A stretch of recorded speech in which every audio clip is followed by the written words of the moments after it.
These conspiracy theories were first spread by radio talk show host Alex Jones. But to get the employee at YouTube on tape admitting that they do it? I mean, you must be a threat if they call you out by name. It's fun. Alex Jones. Alex Jones. Name Alex Jones. Alex Jones. Alex Jones. Alex Jones. Alex Jones. Alex Jones. Alex Jones. Alex Jones. Alex Jones. Alex Jones is a lunatic. Because we know that these are legitimate news organizations. And if at that point somebody decides they're going to scroll past that and go find Alex Jones, well, they were looking for him to begin with anyway. That man's a threat to this country. There's a guy on the radio. His name is Alex Jones. Alex Jones. There's a lot of controversy around this network about Alex Jones, for example. It's time to stop submitting to this tyranny. It's time to realize that we're being enslaved. I heard that on Alex Jones. InfoWars went even further. InfoWars, it's a radio show hosted by Alex Jones. We are in an information war, and we are losing that war. Nobody can dispute the fact that you're a rapist. InfoWars.com. InfoWars comes to mind. InfoWars. Right now, the war is the info war. You watch InfoWars? I got a chant going. Looking at widely reported information from InfoWars. InfoWars. InfoWars. InfoWars. InfoWars.com. I want freedom. That's what I want, and that's what you should want. Hello, this is Hank Hill, and I'm telling you what, you need to listen to Alex Jones. If you are receiving this transmission, you are the resistance. Ladies and gentlemen, we have got gigantic news to break down today, an absolute must-watch, must-listen transmission. Let's go ahead and go to this John Bowen report first. It's very important. this is going to mean companies are going to be coming back. You know, I campaigned on the fact that we're not going to lose our companies anymore. They're going to stay in our country, and they're going to stay in our country. And you've been seeing what's been happening even at this prospect. But they have tremendous enthusiasm right now in this country, and we have companies pouring back into our country, and that means jobs, and it means really the formation of new, young, beautiful, strong companies. So that's going to be very, very important.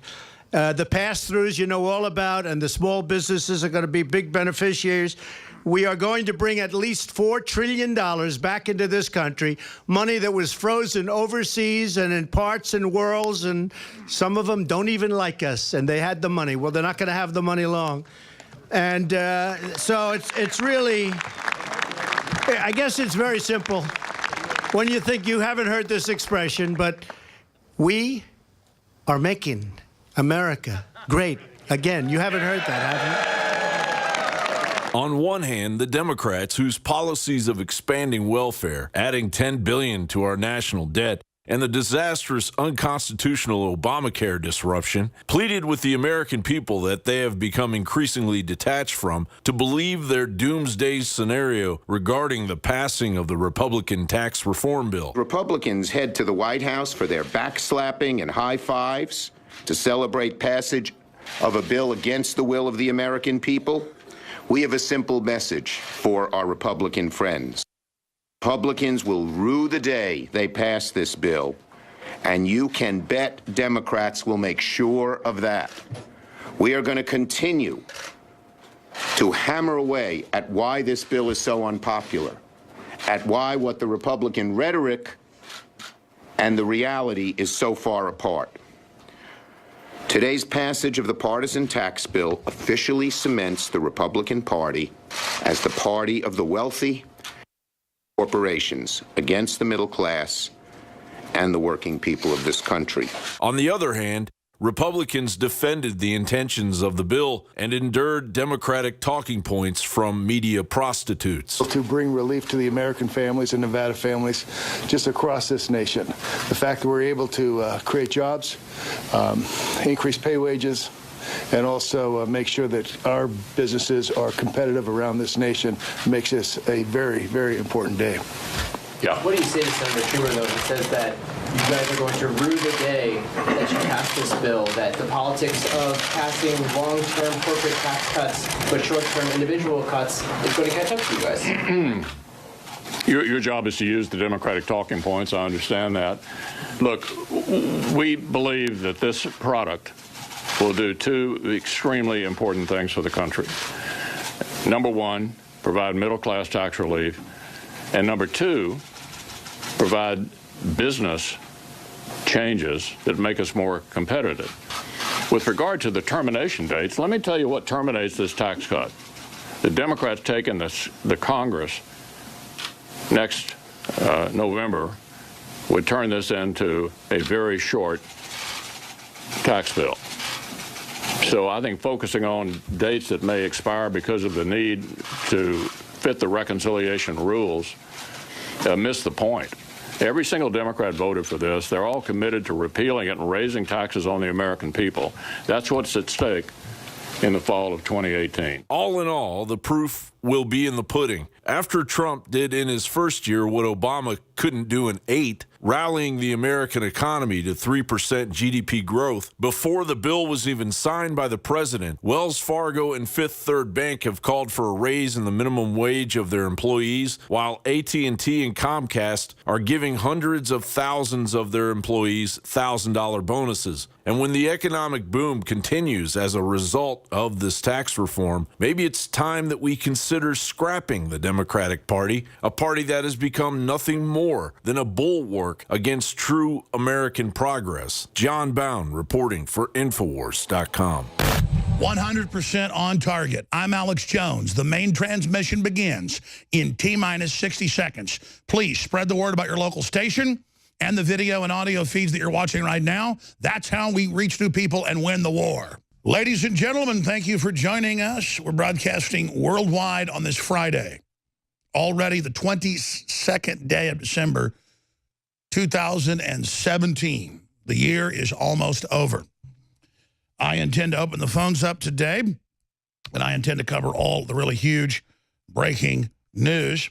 We're going to have Lieutenant Colonel Matt Smithmeck popping back in for part of the next hour to discuss the big news about Obama protecting Hezbollah and allowing them to deal drugs inside the United States and procure weapons inside the United States to then transfer them from Mexico down into Central and South America and then transship into the Middle East. So it's beyond Reagan's Iran-Contra, where some elements of the CIA allowed cocaine to come to the United States to finance taking out communists and the Sandinistas, which is bad enough in my book, shouldn't be done. This is letting Islamists do it and Iran do it to go topple governments in the Middle East. So just next level stuff. And that is all coming out now. And Matt Smithmeck was here over a year ago, March of last year, breaking it down. So he's going to be popping in. But we're going to have open phones throughout the transmission. You know, Eric Schmidt is out at Google as the head of it. He's still part owner of it. And they're saying, oh, why is that? You know, all the women he loads on his jumbo jet, reportedly up to 15 at a time. That's no crime right there. No, the issue is that he's a globalist. He's been anti-Trump the whole time. And Google is about to get broken up, ladies and gentlemen. The new head of the Securities and Exchange Commission has been very, very weary of Google for years before he was put in as the head of it by President Trump a few months ago. And all the stars are aligning to break up these groups that are anti-free market, anti-free speech, and have been censoring massively. And they've been caught censoring massively. They've been caught working with authoritarian regimes, Facebook, Twitter, Google, you name it. And all the chickens are now coming home to roost. So you get next month's news today, next year's news today, but always tomorrow's news today here at InfoWars. There's lots of speculation about why is that happening. Well, it's happening because Google basically controlled the Obama government. And they have been arrogantly trying to steamroll the president. They have been fighting with everything they've got. And now they have been caught in a big, big way. So all of that is going to be unfolding, ladies and gentlemen. Also, we've got reports here out of the New York Times, and this is really the big news. New York Times column says Trump is about to stage a coup.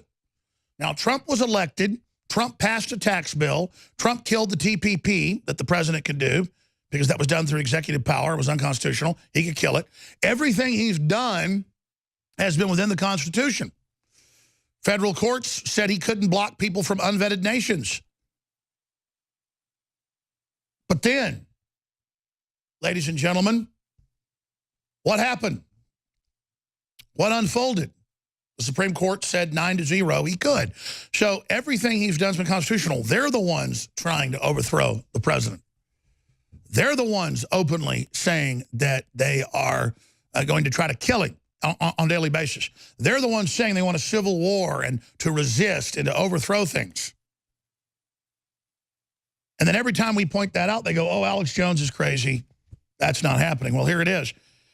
New York Times column says Trump is about to stage a coup. We're going to get to that. Then there's this little jewel on Infowars.com. Former Obama advisor and White House press briefer calls for death of GOP leadership on Twitter. Congressman Scalise sent him a tweet back and said, you really should reassess what you're saying and what you're doing. This is very, very dangerous. Meanwhile, Media Matters takes our tongue-in-cheek piece we did at the shooting range, Roger Stone and I. Alex Jones and Roger Stone visited a gun range to prepare for civil war if Trump is removed from office. And, of course, we're just pointing out that they're the ones calling for violence, for the overthrow. All we're saying is we will defend ourselves. They try to spin that it's a call for violence, as they always do. So that is going to be coming up here. But every day, another Obama administration official, another organization, another group comes out and says we want to kill the Republicans, we want to kill the president, we want to get Alex Jones, we want to do all of this. And when we sit there and point out that it's wrong, when we point out that it's them trying to stop our democratic process, they go, we're not saying that. We're not doing that. But now, as they get more and more and more and more hysterical, they're getting more dangerous by the minute. So we've all got to ask ourselves, what is going to be coming out of this here in the near future? That's a big, big question. But you know what? I want to go ahead and get into a very, very important area here. This clip from Congressman Jim Jordan and how the media is spinning all of this and spinning everything, saying that he's got talking points and that Republicans are getting talking points from Trump when they talk about the emails and the text messages and everything where the Democrats, the FBI, the Justice Department people, the deputy director at the time, McCabe, are meeting trying to fix the information and make it up and have the insurance policy. Those aren't talking points. Those are the facts. If you dig a dead body up in somebody's backyard and catch them killing other people and then it goes to trial, it's not a talking point. It's evidence. If you catch your kid with their hand in the cookie jar, it's not talking points. It's catching them red-handed. If you catch a guy in bed with your wife, it's not talking points. It's prima facie. It's on its face. So here he is talking about it. I haven't talked to the White House about talking points in Mueller investigation. Here's CNN. Have you had conversations, or has your office had conversations with the White House about the Mueller investigation? I have not called we just had Mr. Sessions, Mr. Rosenstein, Mr. Wray in front of us. I did not talk to the White House about what kind of questions I was going to ask. I based it on the evidence and the facts that have come out. I mean, how do you get around the text message? Have you had conversations with the White House, not about the questions you ask, but about the Mueller investigation in general? Well, I've talked with the White House about all kinds of things. We've had talks with the White House about tax policy. We have talks about welfare policy. We've had talks about Obamacare. Of course, we've had talks with the White House. But my questions in those committees was driven by the evidence we've received in the last several weeks, like the text message from Peter Strzok and Lisa Page says, where we can't afford to take the risk that the American people are going to elect Donald Trump, so we need an insurance policy. If that doesn't go to intent to have a plan to disrupt the election, I want to talk about your argument here in a second, but I'm trying to get to the issue of coordination. You just said, of course, we talked to the White House. John. Of course, we talked to the White House about the Mueller investigation. No, but do you talk about talking points? Are there talking points on the Mueller investigation? Of course not. Of course not. But here's the coordination. The Clinton campaign and the DNC, now we know those are one and the same, paid the law firm who paid Fusion GPS, who paid Christopher Steele, who paid Russians to give him this dossier, get this dossier that was, we think, taken to the FISA court and was the basis for securing warrants to spy on Americans. The coordination between the Clinton campaign and Russians to influence the election. I will get to the dossier and the FBI. Your charges about the FBI in just a second, but I want to finish up on this issue of coordination. Those are facts. I want to get to the issue. I want to stay on the issue of coordination for 1 second. I want to talk about the coordination we know. Here's the coordination we know. Hang on. You've been on Fox News when you say that the FBI was, acting to keep Donald Trump from being president of the United States. Before you go on Fox News, do you talk to them? Do you talk to them about these claims that you will make? I talk to my colleagues, I look at the evidence, and I talk with our press people who book us on your show, and we talk about the coordination that exists between the Clinton campaign and the Russians. Now think about this. We know for a fact the Clinton campaign paid Russians to do what? To influence the election. And yet we've had this month-long investigation by Bob Mueller with no evidence that President Trump worked with Russians in any way to coordinate and influence the election. But we know the Democrats did. President Trump. We'll be right back, ladies and gentlemen, but that's how they try to change the subject. Stay with us. Ladies and gentlemen, we are back live. Let me give you an idea of some of what's coming up. Remember, Camille Paglia wrote earlier this year that transgender propagandists are committing child abuse when they go into children 3, 4, 5, 6, 7 years old and tell them, well, you may not really be a girl. You may not really be a boy. You may be something else. And then now they're going to push gear in the schools on the children where little girls will wear fake genitals. And I'm going to get into that and who's pushing it and what's happening coming up. Wait until you see this. You cannot make this up. And they talk about, we've got the gear for your children. I mean, I don't even really know what that means. I had to look it up. That's all fetishized stuff. I mean, the sexualization of children has gone into Mach speed. That's coming up. Also, Facebook, we've talked about this, but it's back in the news, and they're getting a lot of trouble for it now. Facebook team helping regimes that fight their opposition. Even Bloomberg admits that. But they're doing the same thing here. And then it ties into Apple being caught slowing down and killing old phones. They're being sued for that. We knew that was happening. And surveillance cams, face scans help China make thousands vanish. Gets into all the incredible oppression in China, how they're using social network digital scores to control everybody. AP exclusive, digital police state shackles Chinese minority. But that's what the Washington Post is calling for, censorship here of yours truly. So the very programs developed and refined in China of digital oppression are coming here, and the very people bringing it here out of the other side of their mouth are criticizing China. This is a big deal. And in many cases, working with China, working with Pakistan, working with others to literally have them arrested for being Christian and disappeared, or for being Buddhist. And these sites are more than willing to do it. They're extreme authoritarians with a fake liberal covering. That's how they get away with it. And, of course, you see all of that hypocrisy now coming out. But before I go to break and come back with the big news, they're clearly pushing a civil war. They're clearly pushing an attempt to have a coup against the president. We have more Obama administration officials and others calling for it today and yesterday, and then saying that Trump is about to stage a coup when everything he's done has been constitutional. The real coup plot is Trump's, is the ridiculous article from the New York Times. So that's all coming up. See, we warn of this. We're crazy. It doesn't exist, but they're the ones actually calling for it. But then when Trump's doing nothing but restoring the republic, they call that a coup because it's a counter coup against the globalist takeover of the country. But notice, securing the borders more, deploying more sovereignty to our Constitution, to our republic, empowering that in the courts, getting a good Supreme Court justice appointed, getting other good federal judges appointed, getting the big tax cuts passed, getting the stock market way up, getting record new hiring and jobs. Total, over-the-top, incredible, miraculous in the first year. Meanwhile, mainstream media grudgingly has to admit the incredible benefits of this for working class and middle class taxpayers.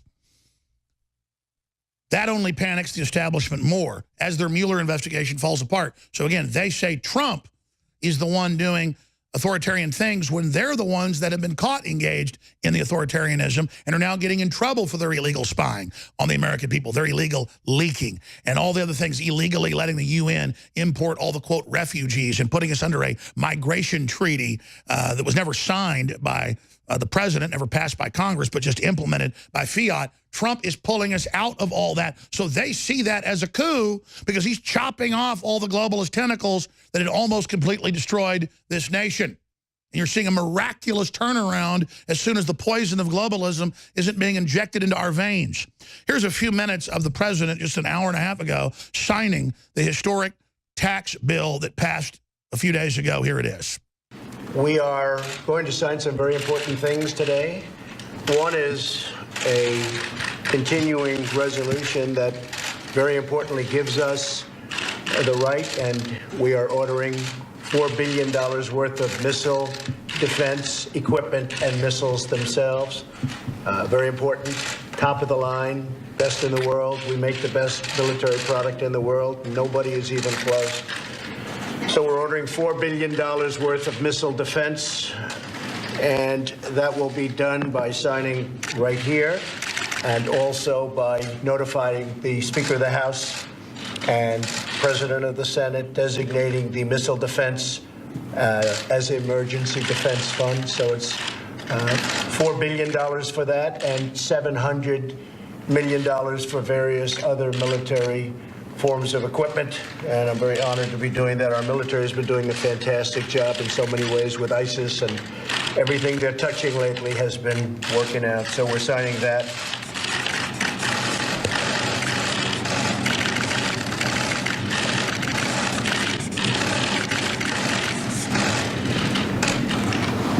This is the letter to Mitch McConnell and separately to Paul Ryan authorizing that having to do with missile defense.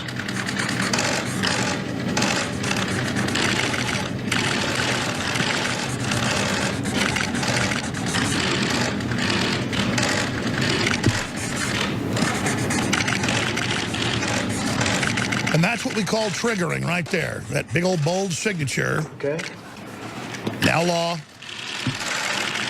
And they know they're up against prosperity. The globalists want to kill prosperity in their own documents. Very important. So that's being done today, and that's going to be sent out.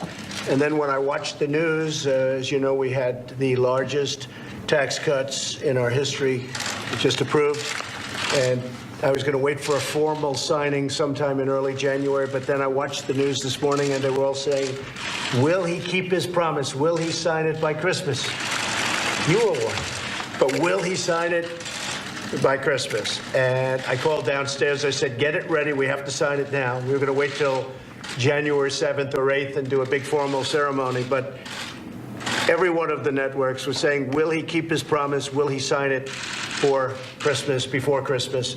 And so I immediately called. I said, let's get it ready. As you know, $3.2 trillion in tax cuts for American families, including the doubling of the standard deduction and the doubling of the child tax credit. The typical family of four earning $75,000, we see an income tax cut of more than $2,000. Many much higher than that, slashing their tax bill in half. And they're going to start to see that because we're signing today. They're going to start to see that in February. The numbers will speak. One of the big things that happened, you have some great companies. I want to thank AT&T, who actually was the first out of the box, and Boeing and Sinclair and Wells Fargo and Comcast, even though they own NBC, which is not so nice to the presidency or the president. But Comcast also, they all have made tremendous contributions to their employees and tremendous contributions to spending money in this country because of the tax bill. And they all, let's fade that down. Because of the tax. We're going to come back with more of this on the other side because it's so important. And again, that's called presidential leadership. Now, even a lot of globalist companies are going, okay, we're going to give you $1,000, $2,000 extra bonuses on top of what you got, and we're going to move more stuff back here because they can now. Before, you could not compete. He's just removing the unfair barriers of the rigged game, the slanted field. Ladies and gentlemen, we are back live broadcasting worldwide. I am your host, Alex Jones, and it is the 22nd day of December, 2017. Thank you so much for tuning into the transmission. Okay, let's get right back to the historic tax cuts, massive across the board, designed to get rid of the globalist barriers that have artificially deindustrialized our nation and allowed the globalist corporations to parlay American gravitas, power, wealth, and military strength, ingenuity into a planetary takeover, not of America of the world, but of the globalist over the nation states. And all over the planet, that authoritarian operation is coming under major scrutiny, major heat, major legislative, and major populist resistance. And that's the facts. We're living in an incredibly historic time right now.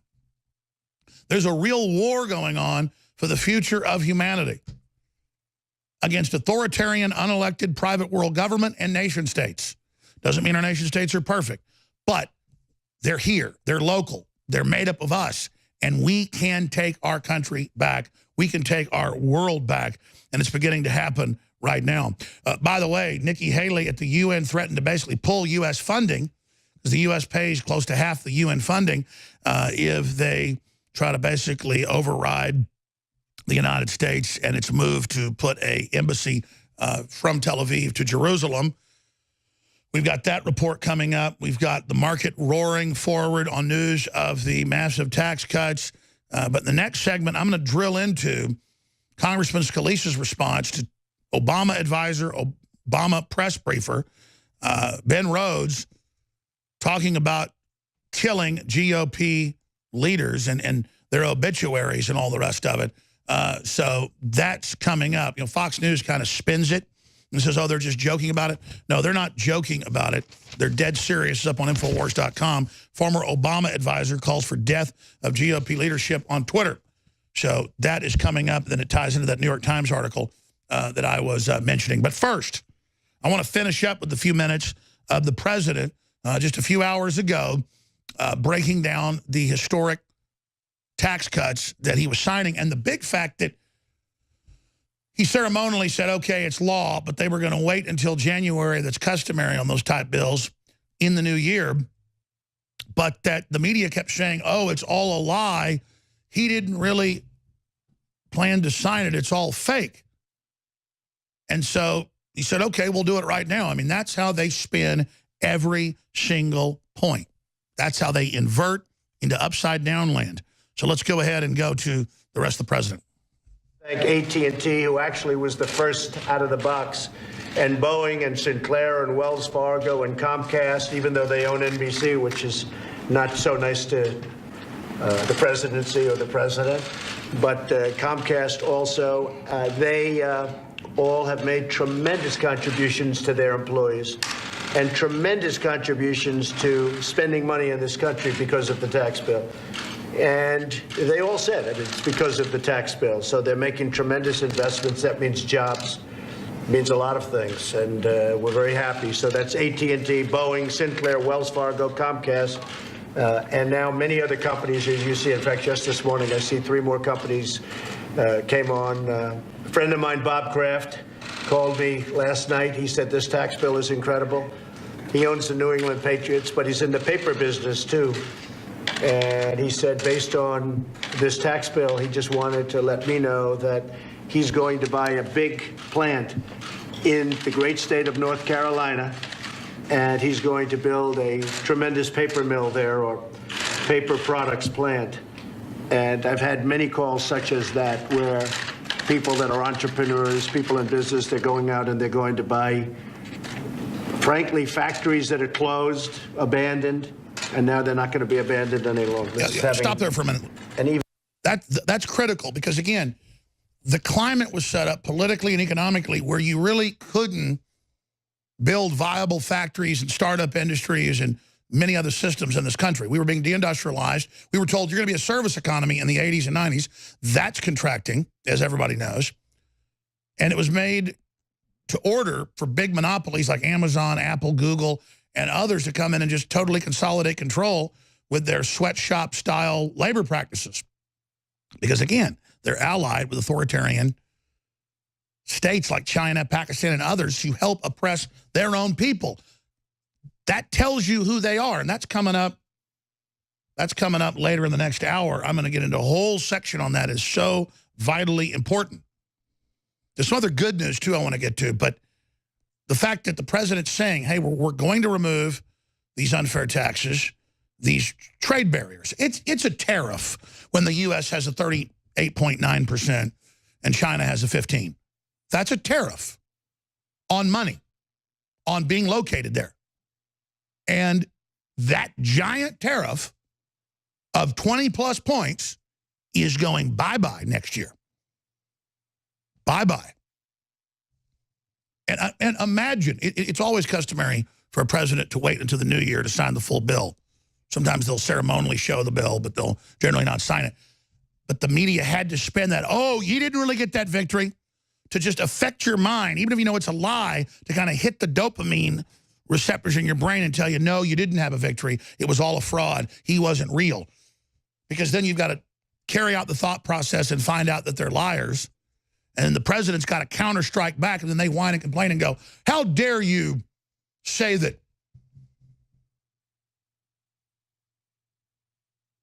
blah, blah, blah. And I mean, every time he attacks mainstream media, when they're lying about him or us or anybody, they get upset and say, it's vicious, it's mean. You're not supposed to do that. And they do it over and over and over and over again. They're at war with us. Their position is the opposite of whatever we do. That's how they attack. The Democrats are caught colluding with the FBI to try to make up a dossier. They flip it around and claim that Congress is colluding with the president and making all of it up when it's all admitted.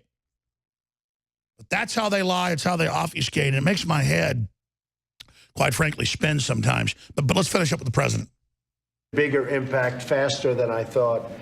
The corporate tax rate, as you know, will be lowered from 35 to 21%. That means that more products will be made in the USA. A lot of things are going to be happening in the USA. We're going to bring back our companies that they've already started coming back. I think they had certain confidence in me. They figured we were going to get this done, but they have already started. Something very important to me, the family farmers and small business owners who lost their business because of the estate tax, most of them won't have any estate tax to pay. It will be a great thing for their families. You can leave your farm to your family. You can leave your business, your small business to your family, not even so small, because the numbers are pretty big here.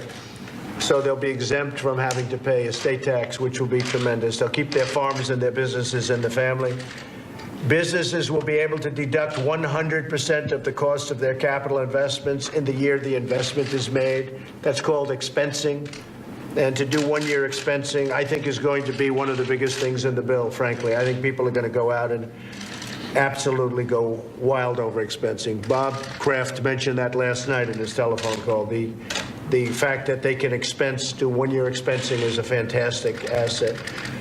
Historic small business tax cuts and pass-throughs now are made really, really good for the business owner. They're hiring people. I see it on television. I'm reading about it all over. We're going to come back, my friends. Right now to go to work. He goes on for a long time, but this is such a gift back to the American people, their own money, and is the boot on our neck being partially removed.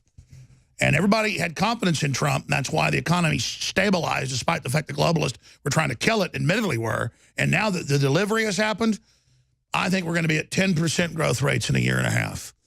And if we can just maintain this, it's going to absolutely destroy globalism. We are witnessing a major turn of events, a reversal of the tables right now at the end of 2017. It's the final countdown to the restoration of the republic. The border's getting secured. Stock market's up. New jobs are exploding. Small businesses are showing record expansions and new startups. The information is simply amazing. The facts are in. Trump is doing what he said he would do. Even CNN and others have admitted that he's the promise keeper. But I did notice yesterday, the big headlines were, will Trump really sign the bill? Or was it all a big lie? What? How would he fight so hard to get it passed and then not sign it after the new year like you customarily do? So Trump said, fine. You don't want us to have a big ceremony then? You want to imply we're lying? We'll sign it today. And he came in and he signed it. And he talked about how they're liars. Now, that said, I talk a lot about this because they don't want us to, and they're really upset about it. Mainstream media, in their own publications, as you know, as a listener and viewer of this show, or somebody that does your own research, mainstream media calls for the death of Trump, the death of his family, the death of his supporters, for a coup, for him to be killed. Phil Mudd, former deputy director of the CIA, went to the FBI under Mueller, the deputy director there, says that the government's going to kill Trump. Scalise got shot. Rand Paul got attacked. Republican mayors and city council members get shot in the head. You see Trump supporters getting beat up everywhere, or people that are white getting beat up, and people saying, well, you're with Trump. We've seen the riots, the cop killing. We've seen all of it. And the resist movement, and we're going to drive Trump from office, full-page ads in the New York Times, and New York Times writers saying somebody killed Trump, and Newsweek, it's time to riot, and it's time to kill. On and on and on. And then when we talk about it, they go, Jones is crazy. There's no plan. And then it comes out that the president has his own private military security that's been there since he was president-elect, and that they actually do fear rogue CIA and FBI groups from the Stay Behind Clinton network trying to kill him. So that's the game they play. But then as they gear up now, because their Russia thing's falling apart, their Sexgate stuff's falling apart, all of it's falling apart as Trump delivers, and as we, the American people, deliver, supporting Trump, supporting ourselves, as we begin to turn the corner, we enter the maximum danger zone. Now, there's the headline, CNN analyst on Trump. The government's going to kill this guy. So he's the former head of counterterrorism of the CIA. That's the part that has the teeth.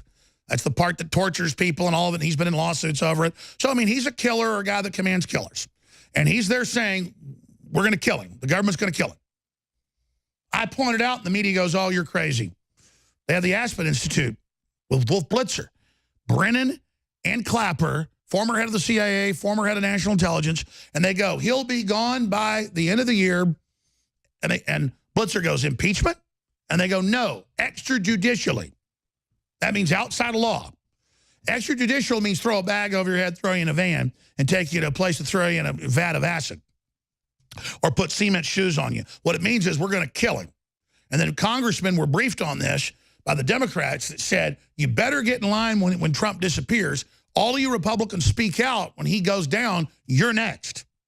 And Republicans have gone public, that the Democrats have been very threatening in private, not just in public. So they've been bravadoing around like the big rooster in the barnyard.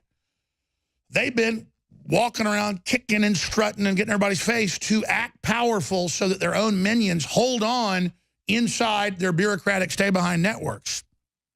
And the media runs articles about how great it is and how they're not following orders and how they're doing this and that. Bloomberg reported on it, on Monday? Again.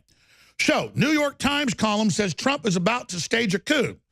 New York Times contributor said that the President Trump hysteria meter to 11 on Thursday when he wrote that the president and his allies seem to be on the verge of staging a coup against independent institutions and the rule of law.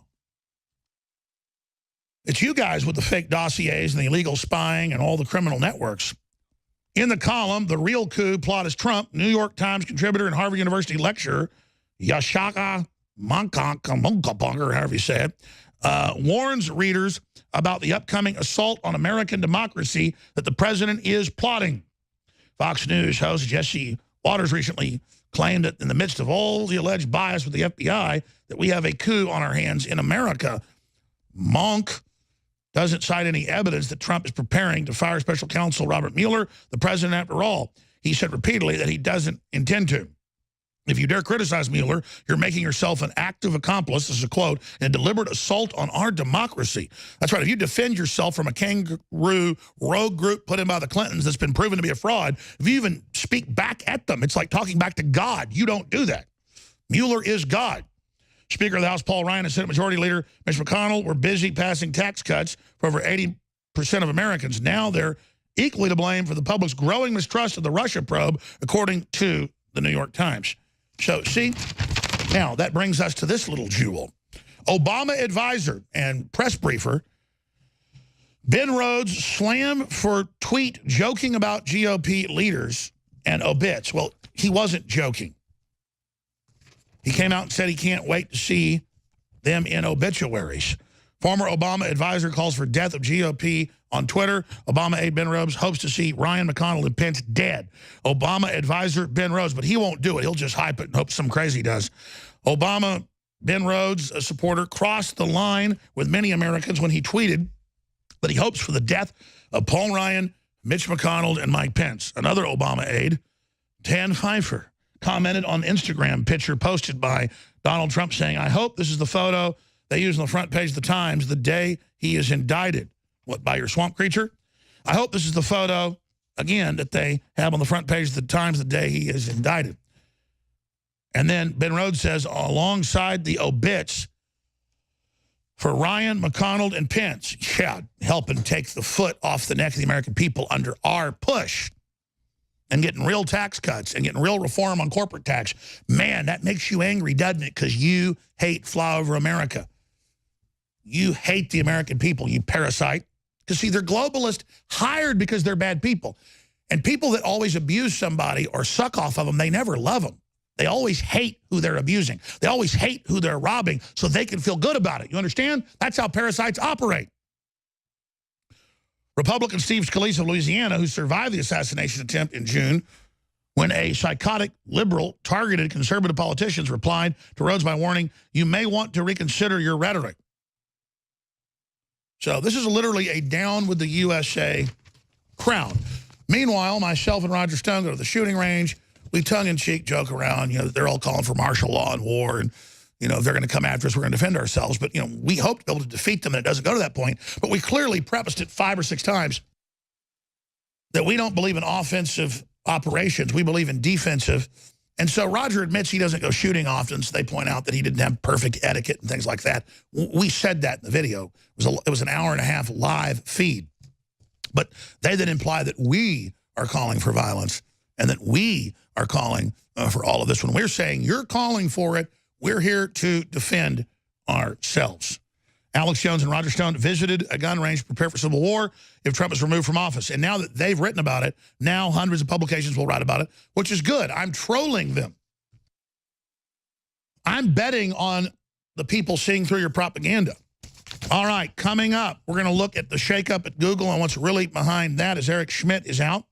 We're going to look at the globalist operations. We're going to also look at Facebook team helping regimes round up and imprison and kill people, and how that ties into what's happening here inside of the United States. We'll look at Jorge Ramos saying he's now having the worst time of his life living in the U.S. Meanwhile, illegal migrants embody the best of our nation, says Democrat leader Nancy Pelosi, as new statistics come out showing a very high crime rate, because statistically some of the group coming over are criminal, and they do it because their identity's not known. So it's like a happy hunting ground. Meanwhile, so it was terrorism. Attacker who rammed his car into victims upset at mistreatment of Muslims.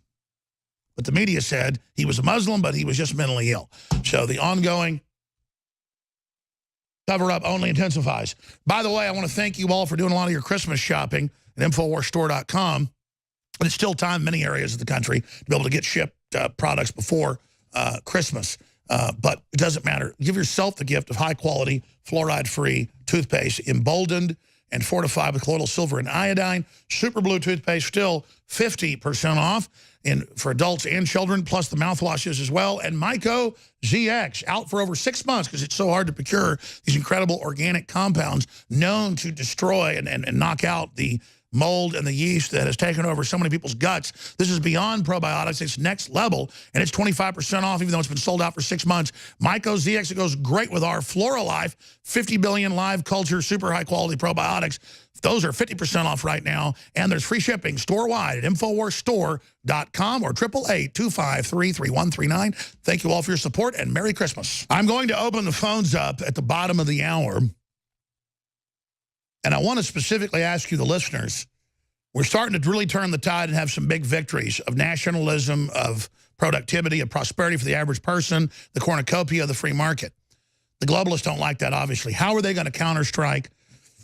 What do you expect them to do, claiming Trump's involved in a coup, so they've got to remove him? See, that's what they're doing, but they turn it around, so when they engage in it, they claim they're stopping a dictator when there's no evidence of that. What do you think they're going to pull? What do you think they've got up their sleeve? What do they got in their back pocket? What's their ace in the hole? Toll-free number to join us, 877-789-ALEX, 877-789-2539. Long-time callers, first-time callers, I want to hear from you specifically on that subject and the historic tax cuts. What do you think of them? And there's over 30 big things it does. It's just dizzying. Is Trump not real? He does some things I don't like, but he really is the president. He really is returning power back to our nation. It really is a big deal. And we got so many other big stories we're going to cover in the next segment. But first, I wanted to play this piece here. Dems lead delusional uprising over possible Mueller firing. Just voices of blind hypocrisy who want Americans to know that we should ignore all of the overwhelming evidence of a fabricated witch hunt against President Trump. Instead, join them in their flabbergasted disgust that anyone would even consider ending Special Counsel Robert Mueller's investigation of Russia White House collusion fiction. Mr. President, I rise today concerned about the threats to the special counsel's critical investigation of Russian interference in the 2016 election. Over the last several weeks, a growing chorus of irresponsible and reckless voices have called for President Trump to shut down special counsel Mueller's investigation. At first, these calls came from the fringes of our political discourse. Those who would refuse to put our country and our security before base political instincts. Yeah, none of this is true. Earlier this year, many of my colleagues on both sides of the aisle were right to push back. We don't want him to go anywhere now. He's totally discredited. Calls and urge that the special counsel be allowed to do his job without interference. Yeah, that means let him violate the law, let him do whatever he wants. Don't talk back to him. He's God. Seem to be growing in stridency and in volume. No, what's growing is he's discredited. He's been caught red-handed. One major news organization suggested that Special Counsel Mueller could be involved in a coup against the president. Oh, but one senior advisor at the White House has now outrageously alleged that the fix was in against Donald Trump from the beginning. You know who said coup first, I sat right? through a Judiciary Committee hearing that I thought was disgraceful, with members on the other side of the aisle trying to smear not only FBI Director Christopher Wray, but also I mean, we can Rod beat Rosenstein these guys. These are and wimps Director Mueller. trying to play These dictator. are good people. They You're not going to stop our prosperity. You're not running our lives anymore. You're not getting our guns, Phil. The Women's March was large. Wait till you see what happens if the president actually tries to take these unconstitutional and what would really amount to criminal actions, because he would be obstructing justice. Yeah, But ever since he whipped up chants of lock her up in the 2016 campaign, ooh, where'd that come from? Donald Trump has displayed complete ignorance of the difference between a constitutional democracy and a banana republic. A complete ignorance. Yeah, they want to kill Trump, lock him up for no reason. We just say Hillary for president, lock her up, and then we're the bad guys. For us, they inhabit a world of law, facts, and evidence. Oh yeah, Mueller does. They cannot be forced to execute the president's personal Where, in fantasy land? Or prosecute his enemies, real or in a magical kingdom, like in your hair. What's that Dr. Seuss book where like they live in somebody's hair? It's a whole universe. Someone please show me a Democrat not politicizing every aspect. We'll be right back. Good job, John Bound. Coming up at the bottom of the hour, maybe even sooner, I'm going to take your phone calls on Trump's first year, because he hit the ground running as president-elect. So I'd say it's about a year now, even though January 20th is when he got in officially. November 8th is when he became president-elect. But he hit the ground running. So I'd say right about now, Trump has been president for a year. Because he did hit the ground running. He understood time was of the essence. He couldn't let the economy stall out. First thing he did, before he even got his government organized, was make thousands of phone calls telling corporations he was going to cut taxes and please invest in America or the whole thing's going to go belly up. Then he called and thanked people politically for what they'd done. Myself and others, thousands. He's a titanous workhorse. And then he called world leaders and people and started talking to them and doing diplomatic stuff. And that's all on record what the president did. First, stabilize the economy. Emergency. Then thank the people that helped. Then start dealing with the rest of the world. But first, stabilize the ship. America first. America first. America first. America first. And now, a year later, Trump's been in a year now. And this is a fair time to average all the stuff he did as president-elect with when he officially became president. He's been a president a year. And how has he done? What do you think about the situation? What are the pluses? What are the minuses? But just remember, he's not God. He can't get it all done. I'm surprised how much he's gotten done. It's been miraculous. And they said he'd never get the tax cuts through, on and on and on. And they played all the race games. There's new statistics out. And it's not that Hispanics that make up something like 70% of immigrants coming to the country are inherently criminal. It's that there is a contingent already fleeing justice, like Americans flee to Mexico and vice versa, that don't have real names, have fake IDs that the Mexican consulate will give them. All these corrupt state governments and local governments will give them IDs, and they are just above the law, and they mainly feed, if you look at the statistics, on other Hispanics. So, I'm going to go to some new statistics in a moment with Tucker Carlson breaking that down, but Jorge Ramos, I mean, I can't go to Mexico and then go have a baby for free and have it taken care of. They'd laugh at me. I can't go to Mexico and just do whatever I want, especially if I'm not working. Mexico gets illegal aliens from Latin America and gives them 6 months to a year hard labor and tortures them. That's in the London Guardian, and I'm not defending that. The point is, acting like America is the worst thing on earth is not true, and then the Democrats try to turn Hispanics particularly into a new racial group and make it race-based politics, and that's failing, and that's good news for everybody. So, Jorge Ramos says he's now having the worst time of his life in the U.S. With Donald Trump there, I have never been treated so badly. I've never been insulted so much. We've never been attacked so much. They have never tried to run us out as much as now, Ramos vented in an interview with the Spanish radio network.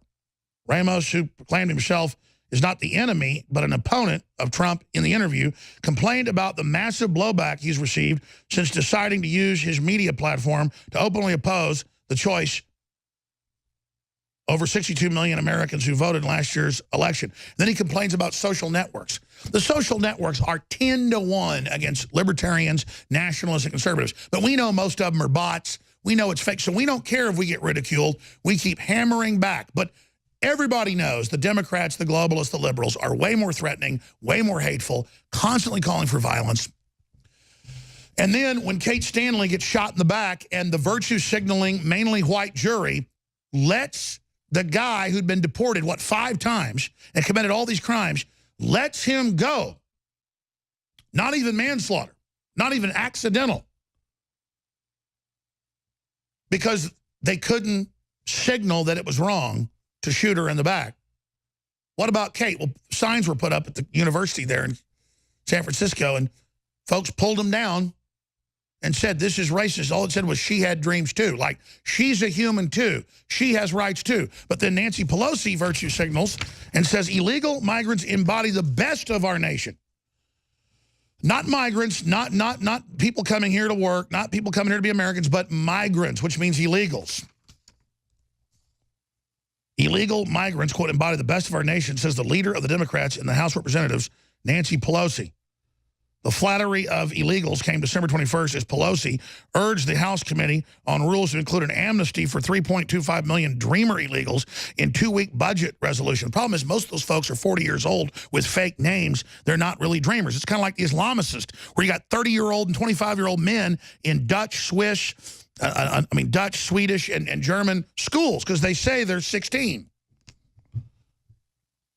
And then she goes on to say, they embody the best of our nation's patriotism, hard work, perseverance, Pelosi said of the Dreamers. She added that Congress shouldn't leave them to celebrate the holidays in fear. Oh, really? What about Kate Stanley? Meanwhile, so it was terrorism, attacker who rammed his car into victims upset at mistreatment of Muslims. And of course, you've had hundreds of these attacks the last few years in Russia, Europe, here, all over. And most of the time, they'll never even say it's Islamicist. In fact, in Sweden and in other areas, they won't release the name. They've passed laws and regulations saying it's racist if the guy's name is Habib or Hamad or Ahmed or whatever. It's just incredible. So that story's up on newswars.com and prisonplanet.com from Paul Joseph Watson. Please get it out to everybody. Meanwhile, Morrissey comes out, more of a classical liberal, and says fake news media get angry if you say something that reflects the will of Europe. Yeah, they're saying it's racist to want to have vetted people coming into the country when all the globalists are doing is openly erasing people's cultures. Now, let's go to the Tucker Carlson piece where they break down the statistics, never before seen statistics proving illegal aliens commit massively disproportionate amount of crime. This evening, we've got brand new numbers, striking numbers that have never been seen before, and they may reshape how you think about illegal immigration. So you've heard the same line a million times. It's repeated like a mantra by the left during every debate on the subject. All immigrants are hardworking and law-abiding. They do jobs you wouldn't consider doing, and they do them cheerfully. They sacrifice for their families in ways you probably don't. In fact, and this is always the last point, it's always delivered with the confident satisfaction of someone shutting down a debate with superior data, undocumented immigrants actually commit fewer crimes on average than native-born Americans. Not only are immigrants more virtuous than you are, but they're safer to be around. In other words, stop complaining. They're your superiors. But wait, are we sure that that is true? Are people who are in this country precisely because they were willing to break our immigration laws really less likely to break other kinds of laws? It doesn't make a lot of sense. Yet until today, strangely enough, no one could say for sure whether it was true, because reliable statistics didn't seem to exist. Our government tracks pretty much every trend and every phenomenon you can think of, from how many pounds of pistachio nuts are recalled every year to how many fifth graders are injured on swing sets, to how many people die in bathtubs. This is a nation of record keepers. We're overseen by an army of spreadsheet-wielding bureaucrats. Numbers control our lives, except on this subject. Somehow, the government went for years without honestly trying to track the volume of crime committed by illegal immigrants in this country. Maybe they were too incompetent to do it. More likely, they didn't want you to know the answer or to think about it even. In any case, we now for the first time have the actual numbers, and here they are.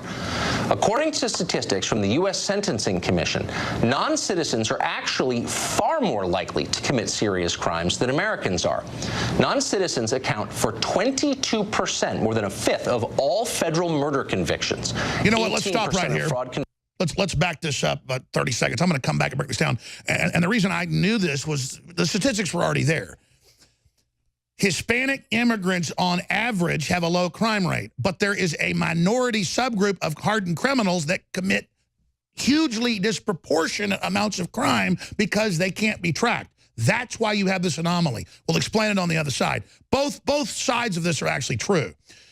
Stay with us. Thank you, ladies and gentlemen, for joining us. I'm your host, Alex Jones. Coming up in the next segment, your phone calls. So continuing here, I'm a news hound. I've been a news hound for 25 years. I've been on air 22 years. And so I actually look at the statistics, and I talk to law enforcement, and I check into it. And so that's why I've understood that statistically, immigrants to this country from all over the world come here because they want to work, they want to be successful. Now, more and more, though, you have people coming here to have anchor babies. And that's now not people from Mexico. That used to be the biggest group. It's now Chinese women. Thousands and thousands a week come here, middle-class Chinese women, to have their baby for free. Then the baby becomes a U.S. citizen, and now they have a toehold here in the U.S. We shouldn't have to pay for that. So, again, we know the statistics piece by piece. And on average, the cliche that Hispanic workers out of Mexico, wherever, coming off farms down there, like farm boys used to, come off farms, here in the 50s and 60s. They have just been third world. They haven't been industrialized yet, so they're behind. So just like my grandfathers were good, hardworking guys that came off the farm. And nowadays, people aren't as tough or strong or hardworking as their grandfathers. We've gotten decadent in America. So the cliche is true. Farm boys coming off a farm in Mexico are going to get the job done and usually aren't criminals. And they're more country boy than most guys in Texas. That's where cowboy hats and boots came from Spain and were then developed in Mexico and Chile. But there is a narco-terrorist culture and a gang culture and a drug culture in Latin America that is a minority, but particularly vicious, that creates a disproportionate amount of crime. And that's true. Just like black-on-black crime is stratospheric. These are demographic things that go on and are facts. So, yes, the average Hispanic person isn't some foaming-at-the-mouth criminal. But there are criminal gangs coming in and criminal groups and mentally ill people and serial killers like the railway killer that killed, they think, 40-something people. And he had all these different names and stuff. It's dangerous. And it's crazy. I mean, one of these crazy guys shoots a woman in the back. The liberal jury won't even do anything about it. And that's the issue. That's what's wrong with this, is that there's this thing where they're making people above the law. And the argument is, well, people from Latin America already won't call the police. They're already scared of the system, and they're scared of repercussions. And that's true, because in those countries, if you do report on the criminal gangs, they'll kill you. And that's where the real statistics are. It's much higher than even these statistics show, because Hispanics on average report crime on the lowest levels out there. You can look it up. And so a lot of people just get disappeared. And by the way, who mainly gets disappeared? Who do gangs usually target mainly? Their own group. The worst thing for Hispanics in America are these undocumented criminal gangs, and they'll tell you that. But you go see a Robert Rodriguez movie, it's rednecks and cowboy hats shooting pregnant Mexicans in the stomach. Let me tell you who's raping and killing Mexicans. It's the drug cartels, and they've dug up hundreds of thousands, over 100,000 people. And almost all of them got killed by those satanic drug gangs. That's the facts, Robert Rodriguez. You are a Mexican supremacist racist, but you're not actually helping your people. You're not a real supremacist. You're not telling them don't take Gardasil or whatever. You're sitting there telling them the gringo's killing them, when the average gringo is a self-loathing, guilty wimp. And I'm sick of it. Your problem is not your local gringo. Your problem is the globalist. And your problem is Carlos Slim. And your problem is the big mega combines that are controlling the society and attacking our families and everybody. And your enemy is the abortuaries that are working as hard as they can to abort your kids. Am I a leftist trying to get the Hispanic kids aborted? Hell no. Am I trying to get the black kids aborted? No. Even though they're getting turned into weapons against me by the brainwashing machine, I'm chivalrous, and I will not go to that level. But the real enemy is the globalist. That's all of our enemy. And Trump is bringing back prosperity for everybody if we want it. Now, let's go ahead and play the rest here with Tucker Carlson. And then I'm going to go to break, and I'm going to come back and go to your calls. But I've got to get to some really sickening news that just went live on Infowars.com with Kit Daniels. It is so incredible, but I'm not going to tell you about it until the next segment. Let's finish up with Tucker Carlson and the statistics. And it's worse than this. It's way worse than this. I mean, my God, the unmarked graves they're digging up, 90% of the time, there is a Hispanic woman, her kids in the grave, and it's because somebody back home didn't pay off, and it's sick, and they're treated like animals by the criminal class in Mexico, and I'm sick of it. That's why everybody should be armed in Mexico. They should have their own Second Amendment. They should have their own Reformation and turn this around. Let's go ahead and go to this clip. We now, for the first time, have the actual numbers, and here they are. According to statistics from the U.S. Sentencing Commission, non-citizens are actually far more likely to commit serious crimes than Americans are. Non-citizens account for 22%, more than a fifth, of all federal murder convictions, 18% of fraud convictions, 33% of money laundering convictions, 29% of drug trafficking convictions, and 72% of convictions for drug possession. Meanwhile, the non-citizen percentage of the American population, about 7%. So that is a massively disproportionate amount of crime. Not even close. No, immigrants are not more law-abiding and less dangerous than Americans. That's totally untrue. Indeed, it's the opposite of the truth. Non-citizens are more likely to be arrested, convicted, and imprisoned for serious crimes than people who were born here. Much more likely. So why didn't we know this until now? Why have so many people been lying to us about this for so long? That's a question we plan to ask a whole bunch of people. All right, very powerful information, extremely powerful. We're going to go to break, come back with this Kit Daniels news that Daria brought to my attention. And then I'm going to go to your phone calls for the entire balance of the transmission today on this Friday edition. We're going to take hours and hours of phone calls right into the fourth hour. We got Zach in Morocco, who we'll go to first, our military source on what's happening militarily around the world. Again, a source known to us, a big news-breaking source. And I've got the other article. Marine Corps General says we're about to have a big war. And I know it's in the stat, guys. We just reprint it for me. Thank you.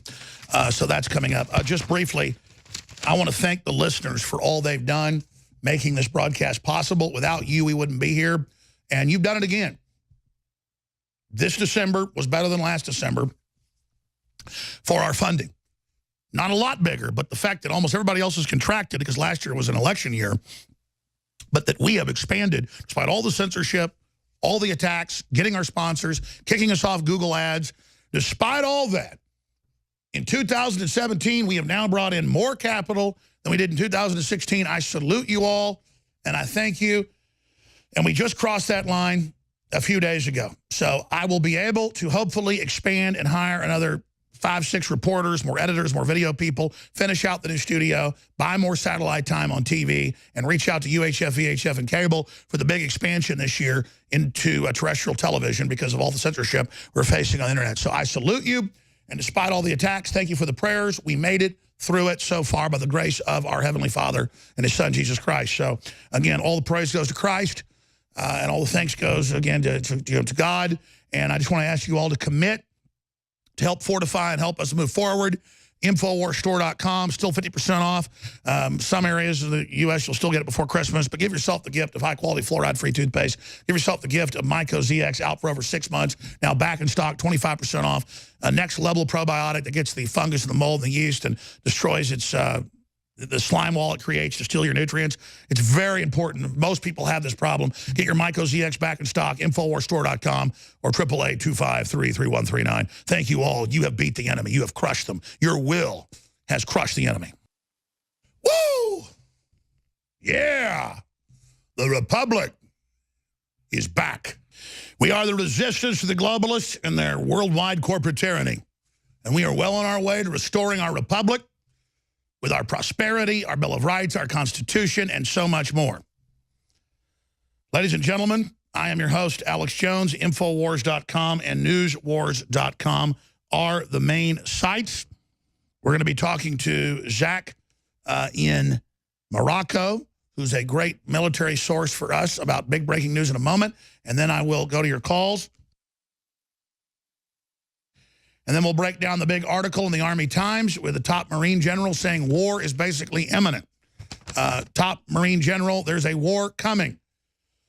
So that's also in the Hill. It's also in the Army Times. You name it, it is big news, ladies and gentlemen. That is where all this is going. So as great as I think Trump is and as much as I like what's happening, I do not like the direction we're going on this front. So we'll be talking about that with Zach and others coming up. First off, ladies and gentlemen, every time I cover these issues, the media comes out and misrepresents what I've said. I don't want heterosexual. I don't want homosexual. I don't want anything sexual being taught to children.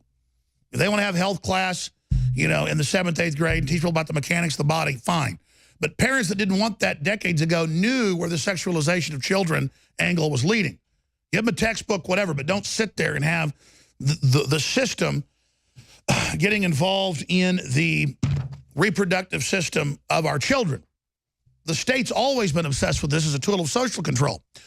And last week I covered Discovery Channel, History Channel, and other shows about this new big trend of hundreds of new acronyms, of new sexual designations, and so many things. I said it's PQLGL39QX59QLPLZ. I mean, there's people having sex with their automobiles now and appliances, and that's a huge new fetish thing that's growing on TV I've seen. It's all being pushed to break up the family. The globalists admit that. I mean, it's a fact. It doesn't mean I'm even judging people as long as they're consenting adults. This is an admitted program, and the estrogen mimickers and all of it, and the social engineers don't want to have a real debate about this. So we then see things put out by Disney like Feminist Baby that says you can be a boy or a girl. And then it's got a weird image of the baby naked when you first open it up. I mean, it's all this sexualization of children. That's sold in Target. And then Camille Paglia, who's a classical liberal and a lesbian, came out and points out that transgender propagandists are committing child abuse. I mean, they're going into 5-year-olds and telling them, you're not really a boy, you're not really a girl. Absolutely. And kids think it's like playtime, like playing they're a fireman or playing they're, a police person or whatever. And then they go, here's your fake genitals. Wear this, you're now a boy. Or you're now a girl. Let's dress a boy as a girl and teach him how to tuck it between his legs, and let's teach a girl she's a boy. So the article is up on Infowars.com.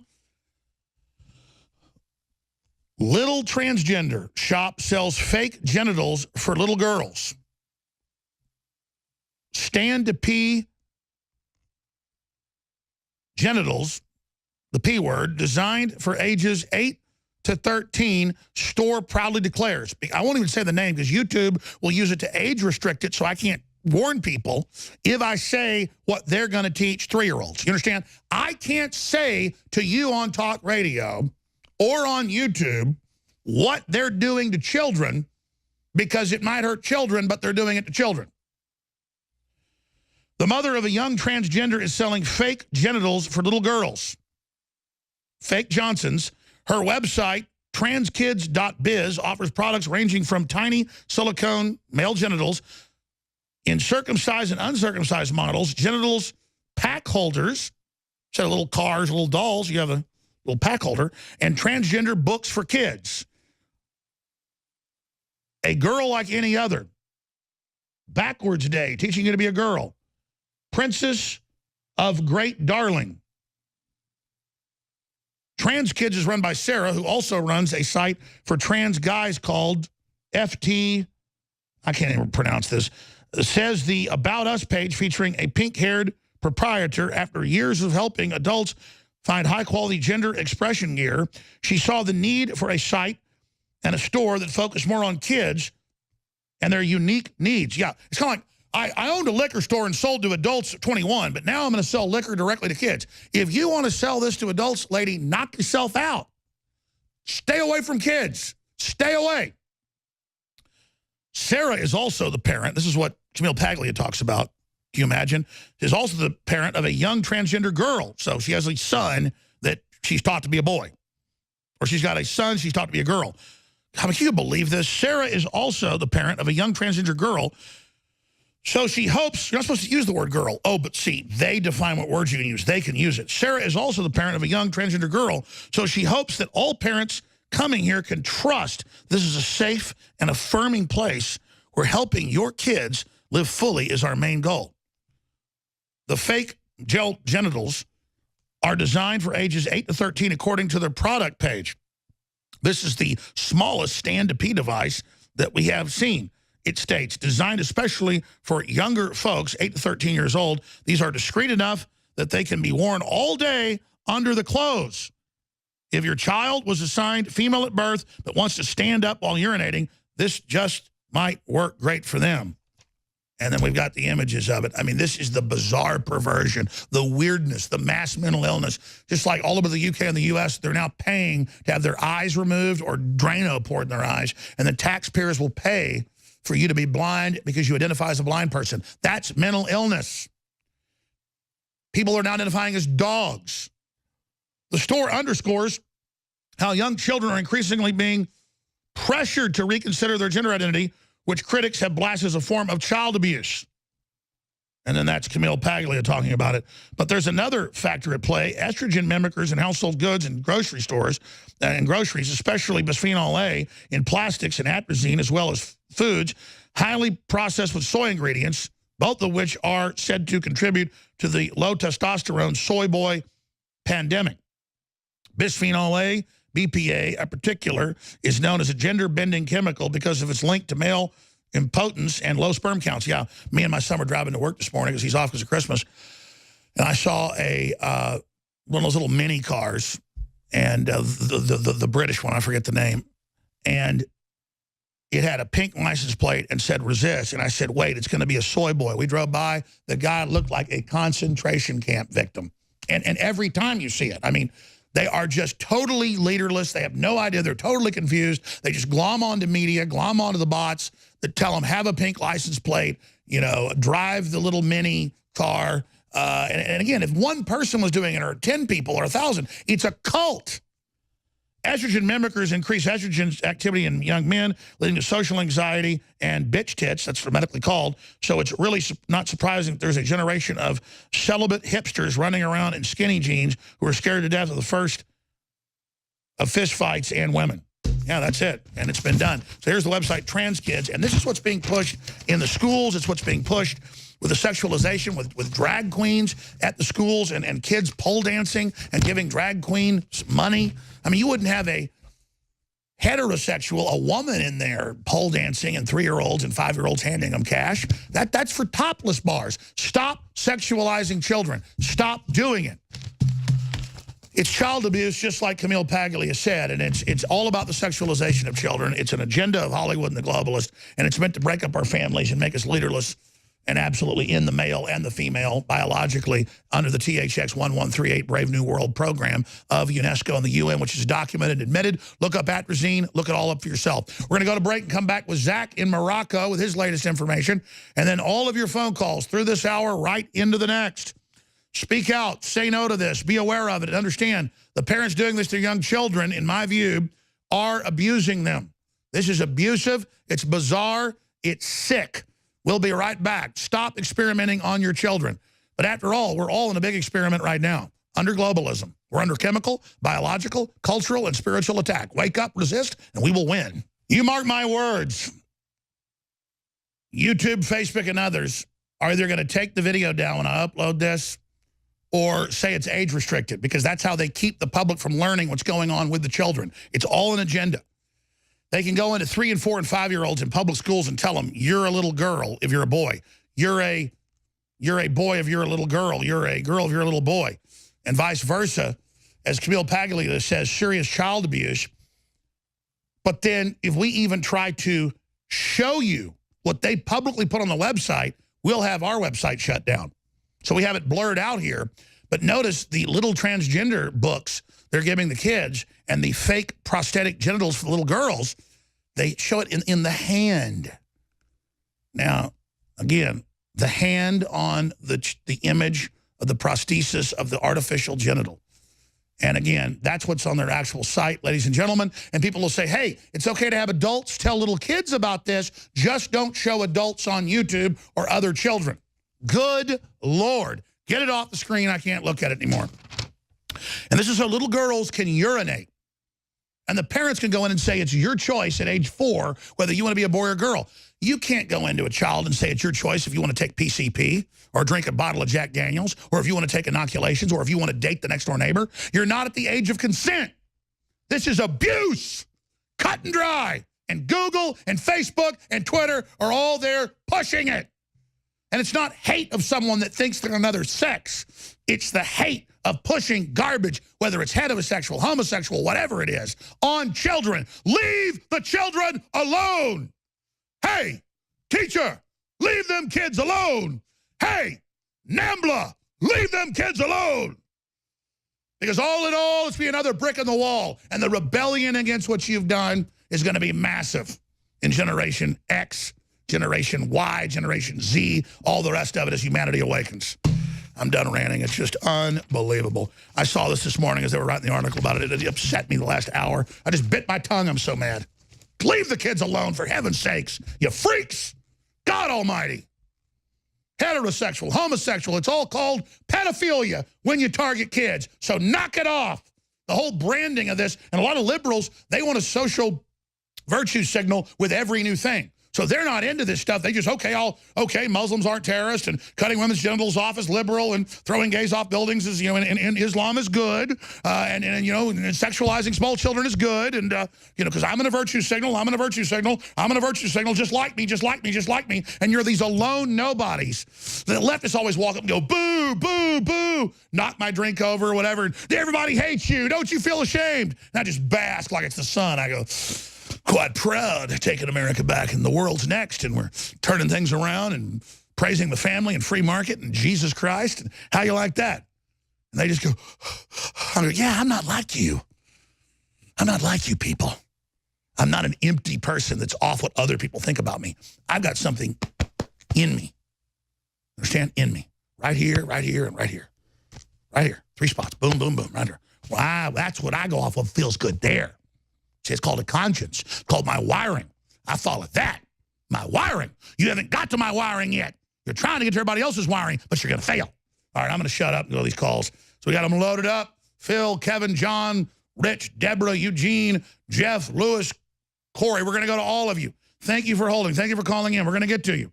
On the future of Trump, all the big promises coming through. How will the globalists strike back? New York Times saying that, you know, the coup's going on. We're going to talk about it all. But Zach in Morocco hasn't given us secret info, but he's been in Army Special Operations and Intelligence. He's actually known. He's been in the news. We know who he is. He's not ready to go public yet, but he gets through on the line. We should just call Zach routinely once a week, get updates, not just make him fight to get on the line. That's my fault. Should have thought of that. Zach, over there in Morocco, what do you make of the latest info? And top Marine General says there's a war coming. That's in the Hill newspaper. Yes, Alex, it's great to be back on, and I just had to connect some dots here. Everything you've laid out is pretty accurate so far, but just wanted to connect some dots about the deep state death hurdle that will commence on the eve of Christmas into the new year, because they are going to go for broke. With that being said, we need to start out with some key information. Last time when myself and you were on, we brought up the HRC, Huma Abedin, Barack Hussein connection. That set off some alarm bells, and everybody knows what's gone on there with the researchers. Now, I'm going to drop some information that will make the Snowden stuff look like snowflakes compared to the avalanche that I'm about to unleash, because the stuff I'm privy to is very important, and at this point, this is a duty to kind of relay it, so I'm going to go ahead and do that here. You know, when it comes to this Fast and Furious thing, when it comes to this radical Islamic thing, let's look at one individual in particular, which will bring it all down. That individual's name is Anwar al-Awlaki. Anwar al-Awlaki, the American, the New Mexico-born, Colorado State-educated, George Washington University-educated Anwar al-Awlaki, the influencer of Major Nidal Hassan at Fort Hood. That Anwar al-Awlaki is a major point in this. This Islamic threat is fabricated. You know, you have the FBI and you have the NSA days after the attack at Fort Hood coming out and saying, wow, he was talking with Anwar al-Awlaki. So let me get this straight. You have this information 2 to 3 days after this Fort Hood massacre there. How would you have that information 2 to 3 days later? Well, later came out that the CIA knew he was talking to him for 2 years. Oh, well, not only talking to him, they've presented Anwar al-Awlaki as a Yemenis cleric who is inciting violence with the United States. No, Anwar al-Awlaki was born in New Mexico. Anwar al-Awlaki was an intellectual. Anwar al-Awlaki was educated at the university in Colorado State and George Washington University. This is critical. Okay, this is very critical, because this was all a setup, and they went too far here, and I witnessed it. So this is all going on while Fast and Furious is going on, where they're taking weapons from Fort Bliss and El Paso, moving them across the border into the Kingdom of Morocco, through the Sahara, in Algeria, eventually making their way to Libya, where they will defeat Gaddafi's reign there and create ISIS. So this is deep. These are not. Well, that's what Tosh Plumley, the CIA whistleblower, had said here. Was his info he broke down accurate from what you know? Yeah, it was pretty accurate, but I was witness to it. I know exactly what happened there. And it's not a secret. People blew the whistle in Morocco, and the DST commander in Morocco. So just to boil it down, why was Obama arming the Muslim Brotherhood and arming radical jihadists to destabilize moderate Muslim states? Right. So destabilizing moderate Muslim states and also creating ISIS to wreak havoc, as we see in the world today. So this is not a blind eye. This is Black Ops. This was CIA. This was funded by the highest powers that be reigning in our country at the time. So this is why this is so critical. I mean, you know, we do have a radical Islamic threat, but we need to realize where the funding comes from and who's really involved. And it's the left and it's the deep state, without question. Absolutely. That's what the evidence shows. And it appears Trump is trying to actually cut that off and end that and make deals to actually try to stabilize the Middle East again. But that McMaster and others are double-crossing, still trying to go back to the old game right under Trump's nose. It's absolutely unbelievable. And since the Trump administration has, you know, been in office, since some of the power positions have changed, we've seen incredible changes reach around the world. I'm just saying by firsthand information, when this information actually comes out, and I'm kind of hinting at some things without getting into anything very classified, but, you know, Fast and Furious was ran by our country. Fast and Furious is what created ISIS. There's just no way around it. This just wasn't saws. This just wasn't M4s. This was shoulder-fired weapons. This was artillery. This was everything. This was a standing up of Sure, ISIS. and that was Obama and the EU and the globalists from all our research and our sources. Now you see the info coming out about arming Hezbollah as well. I mean, why is that suddenly coming out in all places Politico? Well, that's coming out, and also what's coming out is sort of this UFO leaking and some of this other technology leaking, because what's essentially coming out is some of our deepest, I guess, quote unquote, secrets of what's going on. Because what we're going to see, and you hinted to it earlier as we got on the phone, there will be a strike on North Korea. I've been calling you and talking to you about this for 6 months, the ending of strategic patience. There will be an attack there. And the real issue there is people think about the collateral damage and what will occur there. But it will be sophisticated. We will unleash weapons that we do currently have that have been field tested, but we'll actually be using conventional warfare for the first time. These will be EMP. These will be strategic nuclear weapons. This will be all of it. And I did start the call off by saying, on the eve of Christmas, I'm dubbing it the deep state death hurdle. They're red-handed. The information that I just laid out is damning, and this is nothing special. It's going to come out. It's going to come out. Before they said the NSA wasn't spying, comes out they're spying. Before they said, no, we didn't arm ISIS, no, you did arm ISIS. Now the House of Cards is following. They are desperate. And is it not Donald Trump for real? I mean, that's why they're so scared? Oh, it's for real. This is history in the making. This is as sensational as it can be. Well, stay right there. Let's come right back and finish up with Zach, then to all your other calls. Stay with us. Third hour. Please spread the links, folks. I'm getting some shocking information from Dr. Jerome Corsi with his connections in the White House of why Schmidt has stepped down. And I know it's because Schmidt's been a globalist and an Obama creature. But Corsi says it's tied to just unbelievable information that's going to be filed very, very soon, Infowars.com. But, you know, there's photos of Schmidt boarding with women that are wearing hoods over their heads, their faces covered, kind of like Michael Jackson would do people. And it's just, these people thought they were invincible. They thought it would never come out. They thought that they could get away with anything, and they are flipping out. You know, that's my next issue for you, Zach. They're in the New York Times saying Trump is planning a coup when he's already peacefully taken over and got the tax cuts and doing things by the book. They've got high-level Obama advisors and press briefers saying that they want to kill the Republican leadership. I mean, they're clearly telegraphing something big. Now we've got 2 trains traveling at full speed, collide in Australia. Multiple injuries. We'll get to that. But finishing up, you know, you say this death hurdle of what you think they're going to launch in the next few weeks. Please give us your view.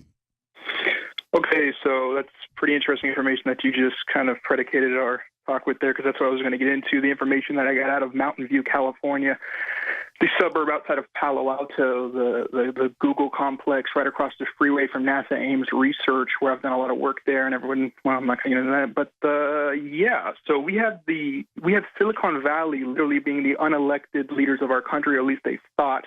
That's what the left and the deep state thought. The Schmidt information will come out. I'm interested to see what you guys are going to drop. I have some certain points on that, but the writing's on the wall there. It's going to happen. When Trump was elected, Elon Musk toed the line. He's smart enough and realistic enough to take the side of humanity over AI, and he kind of publicly came out. And notice he said, look out for those that talk about AI gods right before they launched it. I mean, exactly. Elon Musk.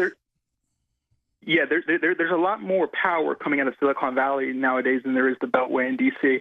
And now Trump is kind of, reversing that power and allowing people to innovate and do what they're doing. But this is deep, and this is why. That's right. The heart of globalism is the AI takeover. The DARPA and the U.S. built it. We're taking it back.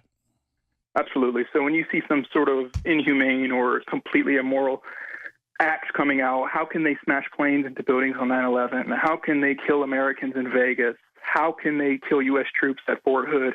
Well, they're humans, so who cares? And this is deep, and this is beyond comprehension for some individuals, but we need to understand the clip and technology that's really running in the world today. It's astounding, and we'll know about it in 10 to 15 years, but at the rate technology is growing. Sure, the globalists are following basically mass global map AI directives of what they think will win. They think they've already merged cold-bloodedly with the technology. They've actually said that. It's their power trip that's going to undo them, and Trump is, notice his speeches are all about humans and people and workers. This is just a desperate movement to not bring in the global exterminism. Is that what you're saying? Absolutely, and Schmidt was compromised. I'll let you guys kind of break that or whatever. But I kind of think I know what you guys are going towards there. But is it child sex trafficking? I got to stop. I can't get into that. But I have some very information that I'll be able to release out of Palo Alto, out of the Silicon Valley information that I have here shortly. One thing at a time, I guess. But yeah, you guys, you guys are on the trail. I would say it's somewhere in that capacity. Well, Corsi just got that from the White House. Yeah, things are happening quickly, and it's happening real quick. Yesterday was the shortest day of the year. Seems like time is speeding up, and when the new year commences, we will see a strike on North Korea, and this will be an ultimate blow to the deep state. By the way, Joel Skousen has amazing contacts. He says the attack's on. Oh, it's definitely on. The orders have been written. The training's in progress. Op orders are already published. It's done. Obviously, I want to hear more about that. Then I'm going to promise callers. I'm going to get to you, but I know people want to hear Zach. Zach's proven to be amazingly accurate. Stay with us. With a rebel yell. During the break, working on some big stories. Corsi's getting ready to break his report on Infowars.com in the next 5 minutes. It's being posted right now as we speak. We're going to get him on. I need to go to your phone calls, though. I've spent a lot of time with Zach. I apologize, but Zach's got important information. Other points you'd like to add, Zach? Go ahead.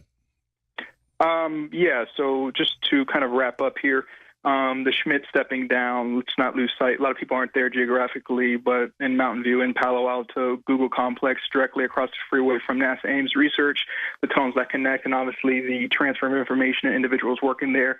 It's no coincidence that you see individuals releasing information, which are really done by Schmidt there, of the Pentagon UFO programs, this sort of video that's been put out that's blurry but shows a Navy pilot there looking at stuff. There were some tactics to kind of see what he could do and what kind of power he had. Yeah, we ought to show that clip because, we showed it a few days ago. We should show it again, the Navy pilot following the UFO. Go ahead.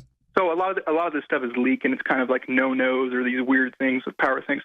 But no, he had to step down for a reason. They played a couple hands in the weeks before this, but I'll let you guys publish an article there because I know what it is. But Schmidt's compromised. Not only him, a lot of people are compromised there.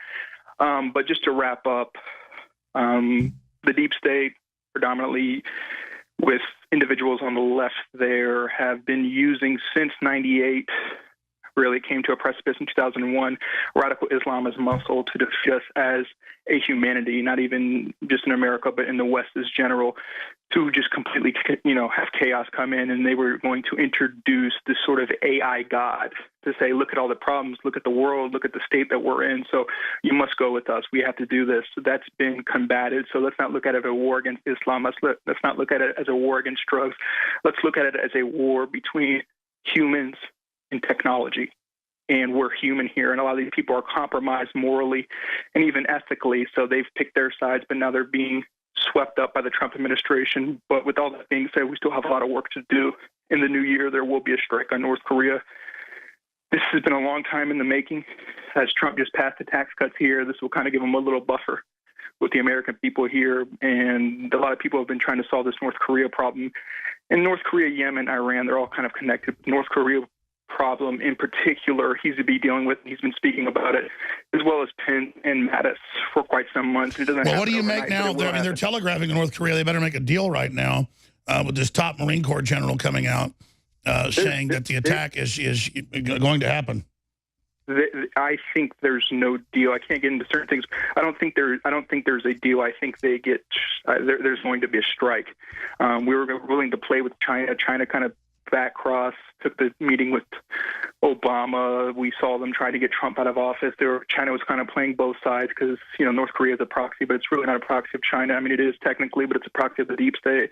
What percentage would you say of the government, because we know the voters put Trump in, Hillary almost stole the election, but we were able to beat it. But there are a lot of people, the patriots in the intelligence agencies and the corporations now piling on with the tax cuts, with bonuses, trying to boost the economy, trying to get us out of this global meltdown they wanted to bring in, and then bring in the AI as the savior after, as the top tech giants have been saying was the plan. So this coup against the globalists and their AI takeover, at least at this point, because everybody at an instinctual and spiritual level basically being warned. I mean, I don't want to get into the whole things behind the scenes, but a lot of important people have been basically been having events where they're seeing what's going to come, and they're understanding it because this is so big and our species is so powerful that there's always major ripples that the globalists thought they could get through that wouldn't happen. But since you're going that direction and getting into that, our own AI, our own brain, has already been able to project forward what was about to happen. But I think people need to understand how dire the straits are right now to turn this all around. And if we're dealing with an AI globalist program, why not deal with it? Why go ahead and take out North Korea? Because the globalists behind the scenes are manipulating North Korea as a set piece towards something larger. We've got to take it out beforehand. The research shows before China and Russia are ready. That's what Skousen keeps saying. Yeah, I mean, you're talking about generationally just complete psychosis there. Like, this is sort of a situation where it'd be nice to put the kid gloves on and kind of, talk them down and show them, the prosperity in South Korea. But obviously that's not the case there because they've been manipulated. Their individuals are poisoned mentally and obviously physically. Look at the parasites and everything else and the individuals coming over the border there. I don't want there to be a strike, but there has to be a strike. They're literally just or the satanic evil just continues on. Wow. Well, we'll see what happens. Zach, we've got your number, right? We've got your email. So next time, email us when you want to come on. You don't have to just fight to call into the show, okay? And you say a big event's coming sometime this month. You're saying the Democrats are going to make their move, try to take Trump out? This, and I opened the call with it. This, I'm dubbing it, and we can put it out there. It's the deep state death hurdle.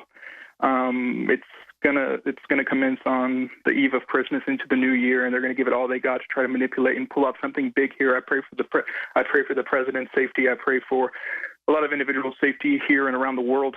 They're gonna go for it because Trump played it brilliantly, and he was willing to play with China in the beginning. He was willing to deal with them, but they were playing both sides, and now that's gone. We got the tax rate where we need it. Countries are and boy, are they panicking right now. Their God Schmidt's falling. Thank you, Zach. Stay in contact with Nico and everybody else. So whenever you want to come on, let us know. Thank you, Zach. All right, thank you. Thank you. Okay, I apologize to other callers. I'm going to go to you bam, bam, bam now. Can't have you on for 20 minutes like Zach, but I'm going to go to each person. Eugene and so many others. Eugene in Missouri. Thanks for holding. You're on the air. Go ahead. Yeah, thanks for having me. So I was doing some research for High Voltage News the other day, and I saw a Drudge Report put on Google Schmidt stepping down. So it got me thinking, the net neutrality law just passed. Was it in response to that? Can he not hide things now? Where does Google go from here, and what's the next CEO going to do? Well, we're going to find out later with Dr. Corsi. He's got an article that just went up on Infowars.com from his sources of why this happened to Schmidt.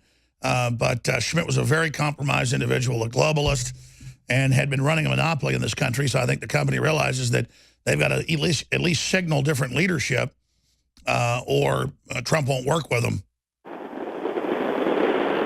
Yeah, that blows my mind that all this is coming out with Corsi today, like you mentioned. I guess it's no surprise, just because of the power structure and the globalist elite, the way things are. But, wow, just the hits keep coming.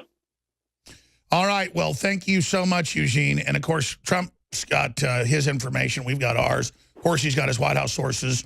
We're also going with QAnon or 4chan and some of the folks that are leaking information there. But this is a big deal. Wild. Anything else, Eugene? Hey, I just want to say great work at InfoWars. Have a Merry Christmas, and wow, what a year it's been. So looking forward to more. Well, that's what I want to take a ton of calls on is just what do you think of the year? What do you think of them trying to say they're trying to take out Trump?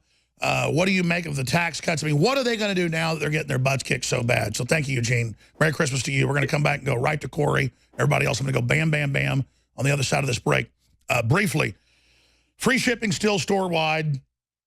50% off on a whole bunch of our best-selling items like the Real Red Pill, like the super high-quality Alpha Power for male and female stamina, energy, libido. It's super strong. Super Mel's awesome. Anthroplex is great. They all are different for different people. So try the different formulas, different breakdowns. But this is just all the best-selling high-quality products condensed into one product with Alpha Power. Myco ZX has been sold out for over 6 months. I looked up. It's been 7 months. Almost 7 months. That's the anti-fungus, anti-yeast for your gut.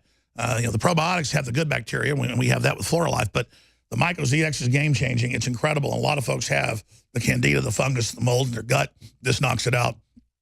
InfoWarsLife.com. or 888-253-3139. Everybody in the new year deserves this for themselves. It's 25% off, even though it's been sold out for over 6 months. InfoWars Life, InfoWars Store. You can get to either one that way, InfoWarsStore.com, InfoWarsLife.com, or 888-253-3139. We'll be right back. Stay with us. All right, here's the report on InfoWars.com, and I'm going right to your phone calls. QAnon links resignation of Google Schmidt to Trump's executive order targeting black money pools worldwide that are involved in the trafficking of humans. And, of course, that's heavily what the Clinton Foundation has been caught being involved in Haiti and all over the world in Associated Press investigative reports. So you have to understand, folks, these people literally see other humans as animals.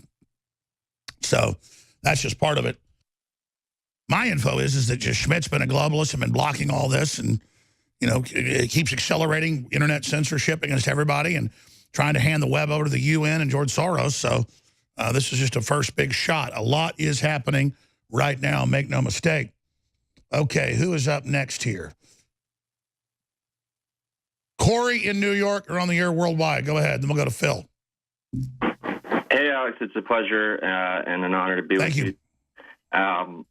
Basically, I live here in New York City at a sort of globalist center, as you know. And this past weekend, I was at this party, actually, for Ronan Farrow, who, as you know, broke the Weinstein sexual assault information. And I think basically what they're going to do is use his credibility to move. You know, I can't speak to if he's going to, if they're going to try to kill Trump, but I can speak to the fact that I believe they're going to pivot to, you know, the sexual assault stuff. Well, they're clearly pivoting to that because the whole Russia thing is just a ridiculous joke. So then they say, oh, he's going to fire Mueller because Mueller's on to him, and don't criticize Mueller, or that's impeachable. You can't even talk bad about him. He's like God. He's untouchable. He's the Lord. You know, he runs Uranium One and gets payoffs and gives uranium on tarmacs. But Loretta Lynch is on tarmacs with Clinton, and all the FBI folks involved are on the Clinton payroll. But that's okay. Don't question it, or you're evil. And yes, they're moving on to having a whole bunch of new fake women come out. That's why tapes are coming out of women that refuse to be paid off. And I don't think it's going to be very effective. What do you think? You know, obviously the Mueller thing is just a complete joke now. And so, you know, maybe it is at the point where they're going to have to do something physical against the president. But, I think you have to look at Farrow. He worked for Hillary Clinton, actually. So I don't know if people look at that, but that's public information. Yeah, that's a good point. The people that are going to lead the movement to save the women and stop the sexual assaults have worked for the Clintons. Exactly. Yeah, and he also, before he worked for Hillary Clinton at the State Department, he was at UNICEF. So I don't know if this is a UN Clinton sort of operation, but, you know, I don't think he's a bad guy. I think he's just being directed by his handlers kind of thing. And at the same party, actually, Don Lemon was there, and this was days after, Trump called him a moron, which, he was obviously drinking his sorrows away. I think he wants the president to like him. These people are emotionally just bankrupt. Yeah, you hear Chucky Schumer going, I hope the president likes me. Exactly. They just worship power, not actually delivering and being good. They worship just the office itself, and that's why they're so freaked out. Great point. Thank you, Corey. Very interesting intel. Thank you for calling, and thank you for holding. Have a great Christmas. I'm going to be a good boy now. Go to the callers quickly. Phil in New York. Phil in New York. Another caller from New York. Go ahead. Hi, Alex. I just wanted to say Merry Christmas. Thank you. To start out with. And, yeah, this first year in office, I mean, I didn't vote for Donald Trump, but at the same time, I definitely didn't want Hillary Clinton getting in. And, it's been a whirlwind year, and, my kids are growing up and trying to explain all the changes in the world and everything. And I think they just got to drop the Russia thing, at this point. I mean, I know it's probably not going to happen, but I read... Man, those evil Russians brought up the stock market and built up our military and gave us all these new jobs and huge tax cuts. Those evil Russians. I mean, well, thank you, President Putin, if it is him doing all this. Wow. I read Robert Parry, Consortium News. I mean, this is the guy who broke Iran-Contra stories, so you figure he'd be a darling of the Democrats. And he's writing about how the Russiagate narrative is just ridiculous. It's reverse McCarthyism. So are all the old real liberal, real investigative journalists. Cy Hirsch is saying it's fake. You've got WikiLeaks, Assange saying it's fake because it is. And now we have all the proof. It's totally made up. And you have the intelligence guys. You got guys like Bill Binney and I think Colleen Rowley, and you have all those whistleblowers. And Colleen Rowley doesn't think too highly of Robert Mueller. And, you know, they're saying there's nothing there. If anything else, it was a leak, but you can't mention that. You know, they want to derail Trump no matter what he does. And I said, I think, you know, you got to give him a chance. I'm waiting to see how. So you're saying you were neutral on it, but seeing the witch hunt has made you more pro-Trump? I never thought Putin was involved. I thought that was just kind of silly. Of course. What about 401ks being up 35 to 40 points? That mean, because I know leftists that admit that to me. They go, yeah, mine's up over 30%, but I still hate him. Yeah, if mine's up, that's a good thing. I have no complaints about that. I just want the world to be good for the people I care about and even the people I don't know. You know, I want a world where we're not. Trump is very pragmatic, but he's not anti-human. He's not a pedophile. And he's not a globalist. That's why he's not in their club. He's very old-fashioned, very blue-collar, really. You know, I mean, when it comes down to it at the end of the day. And he cares about the cops, which is what I like. My brother's a detective, so that means a lot. Well, he's just super old-fashioned. And the globalist thing, he's a joke. Well, guess what? Old-fashioned was new. Globalism is tyranny. We want old-fashioned prosperity and straight shooting. Thank you for the call, Phil. Have a great Christmas coming up. God bless you. Let's go to Kevin in, what's WV, West Virginia. You're on the air in the great WV, getting the coal mining turned back on. Go ahead, Kevin. Hey, Zach hit the nail on the head, especially with what especially what I'm thinking. And I'm thinking your Christmas surprise is the overthrow of Trump and is them trying to kill him and not a Kushner indictment or Donald Jr. indictment.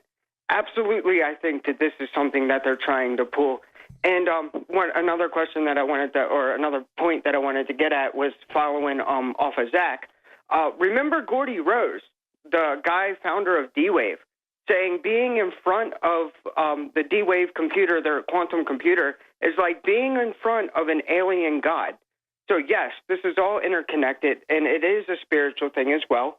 But I do believe that we are facing a huge, huge thing, like Zach said, and I do believe they're going to try to kill Trump. Absolutely. He has done more than what Kennedy did, and look what Kennedy tried to do and what he got killed for. Excellent points, Kevin. Thank you for holding. Let me just finish up. I appreciate your call to what you said.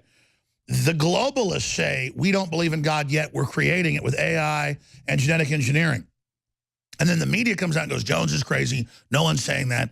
And there's no aliens been created. Well, you splice humans and animals. That's alien, not of this world. But then you read their own writings, they say it. Now because they can't suppress what I've been doing, what you've been doing, they go, okay, yeah, we are.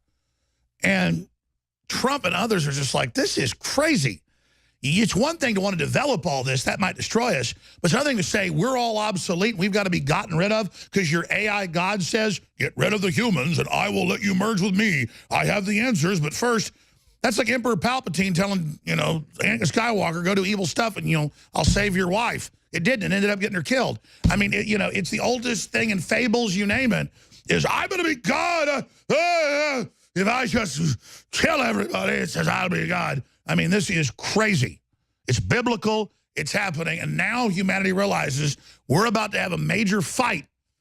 As I keep saying, we're getting ready for the next big fight. This is just one little awakening period. All right, we're going right back to your phone calls. Jeff in Vancouver, Lewis in California, Deborah in Arizona, Rich in Wisconsin, John in Wisconsin's up next. But I wanted to get Dr. Corsi just to pop in for a few minutes, Infowars.com, D.C. Bureau Chief Head. QAnon, that's the folks on 4chan, links resignation of Google Schmidt to Trump's executive order. Dr. Corsi, of course, has a Harvard degree in finance and banking. He's an expert and a State Department advisor on anti-terrorism. So he knows how to scan through these documents and look at these connections. He brought out the whole Fannie Mae, Freddie Mac looting of Obama, and then Trump jumped on that and defunded it as recommended. So I'm just pointing out that, you know, of course, he doesn't just go read stuff on 4chan and then just believe it, but there's a lot of really good stuff on there. And so he's breaking this down. And, of course, Schmidt's been the anti-free market guy. He's been the globalist. He's got a lot of the DARPA technology for himself the last 20 years or 19 years since Google got founded. And he's been very, very arrogant, just saying we're gods now. No one can stop us, and pushing the whole anti-human agenda. Apple, the screen sickness, all of it, the suicide factories. I mean, the whole thing from where the process begins to your children, the screen time, all of it is screen sickness, as I've coined it. And little dopamine receptors being flipped and manipulated, like Sean Parker of Facebook said.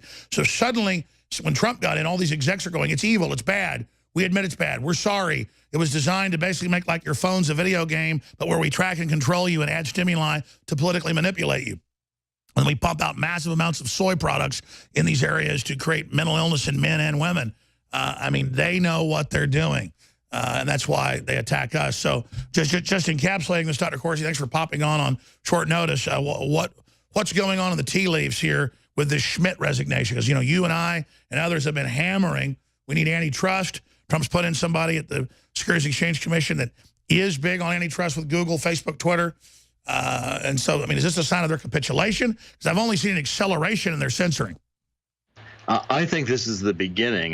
When I noticed the QAnon post today, and I've been following QAnon much more closely, he appears to be an insider who is really telegraphing information coming out of the White House and in advance, and he's been very, very accurate. Now, the post today was that there is no coincidence. You know, one of the fundamental rules of politics, nothing's a coincidence, that Eric Schmidt resigns after Trump signs this EO executive order. Now, the executive order is one that's a clampdown on international human rights abuses. And as I read it, one of the things it's targeted at is the international sex trade. I mean, this is really going after the money. What Trump has decided to do is to utilize a variety of federal laws to confiscate the money of human rights abusers worldwide. And this, I think, is a carefully thought out plan. I think Trump does believe that the New World Order and the whole globalists are Satanists, that they have at their heart the pedophilia. And Trump is really taking steps. I think we're going to see more and more of it over the next few months to go after those engaging in human rights abuses and take their money away, which is really follow the money. It's a very effective Sure, just like strategy. Jerry Epstein and just all these people, this is the satanic glue that holds these people together. And the word I've got from my intelligence sources is that Trump and others worldwide have just green-lighted open season on these people, that they're in full panic mode. I think that's correct. And I think we're going to see a whole series of indictments and other confiscations of money going on.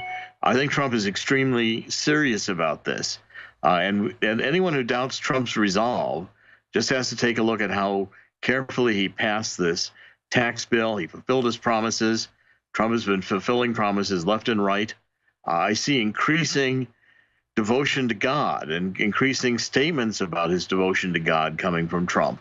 I think this is a real turnaround, and you know the globalists should be on the run because I think Trump is coming after them.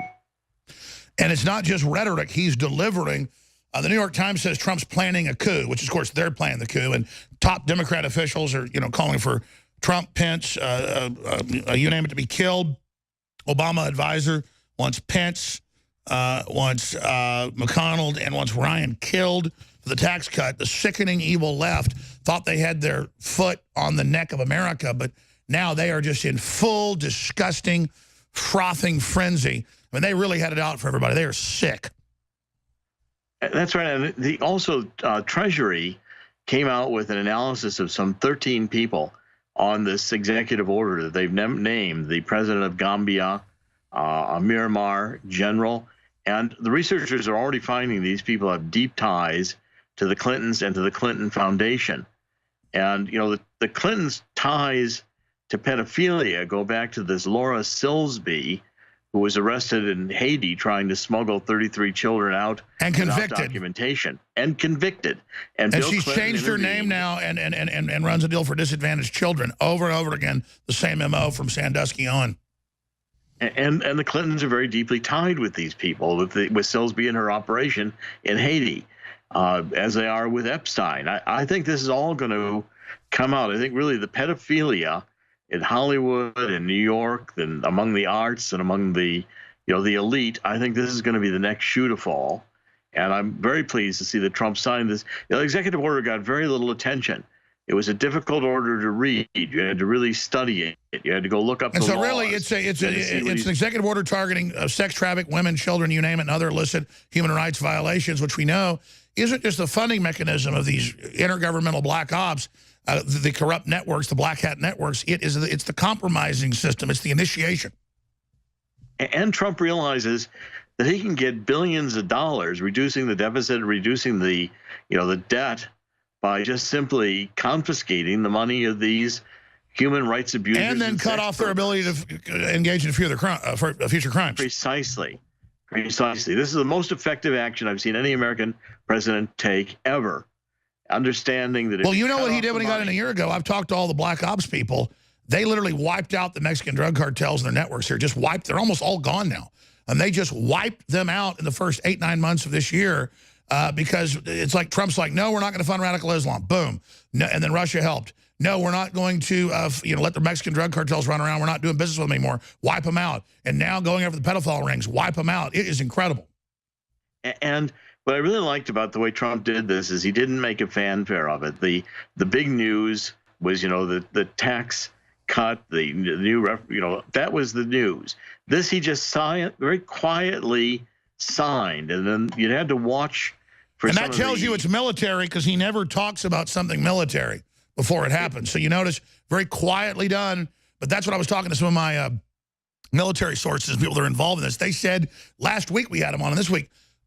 Craig's already talking about it. All these rich families are fleeing. They're just running. They're leaving their stuff in their houses and running to the Middle East. And these aren't Muslims. These are rich, prominent liberals are hauling ass. Well, and I see the intelligence connections in here. I mean, this is the professional way to do it. Very quietly, a very well-written, crafted executive order. There's a whole department within Treasury for confiscating the assets overseas and the United States of these international criminals. And if Trump goes after the money, he's going to make a huge impact. And he doesn't have to say much about it, but the fact that he's doing it this way indicates to me it's serious. Well, they already know. Quietly. They already know because it's like evacuating from Saigon or something. They're hanging off the helicopters, kids. All right, Dr. Corsi, all your prolific work at Infowars.com and NewsWars.com. We'll continue to watch it. Thank you, sir. Thank you, sir. Amazing article on Infowars.com that needs to get out there. Yeah, a lot of smart people have been looking at this QAnon guy and 4chan and 4-8 and all this other stuff, or 8chan. I mean, it's just amazing. You can see it publicly happening and what's going on, and they are in full pull their hair out mode. So they're planning something big, something quick. I'm going to all these callers next segment. I am going to John, Rich, Deborah, Jeff, and Lewis, all of you, in this next segment. Don't forget, free shipping still store-wide. Thank you all for your support. Get great products that you really need, from Alpha Powder to Myco ZX, now back in stock, to the Real Red Pill, one of our newest products that people really love. InfoWarsStore.com. Huge discounts, up to 67% and free shipping. Take advantage before these super sales end. Man, we trolled the media. I took Roger Stone out to my favorite shooting range. The Range is what it's called here in Austin, Texas, a couple days ago. We said, we're defensively out here training for all the liberals saying hashtag hunt Republicans.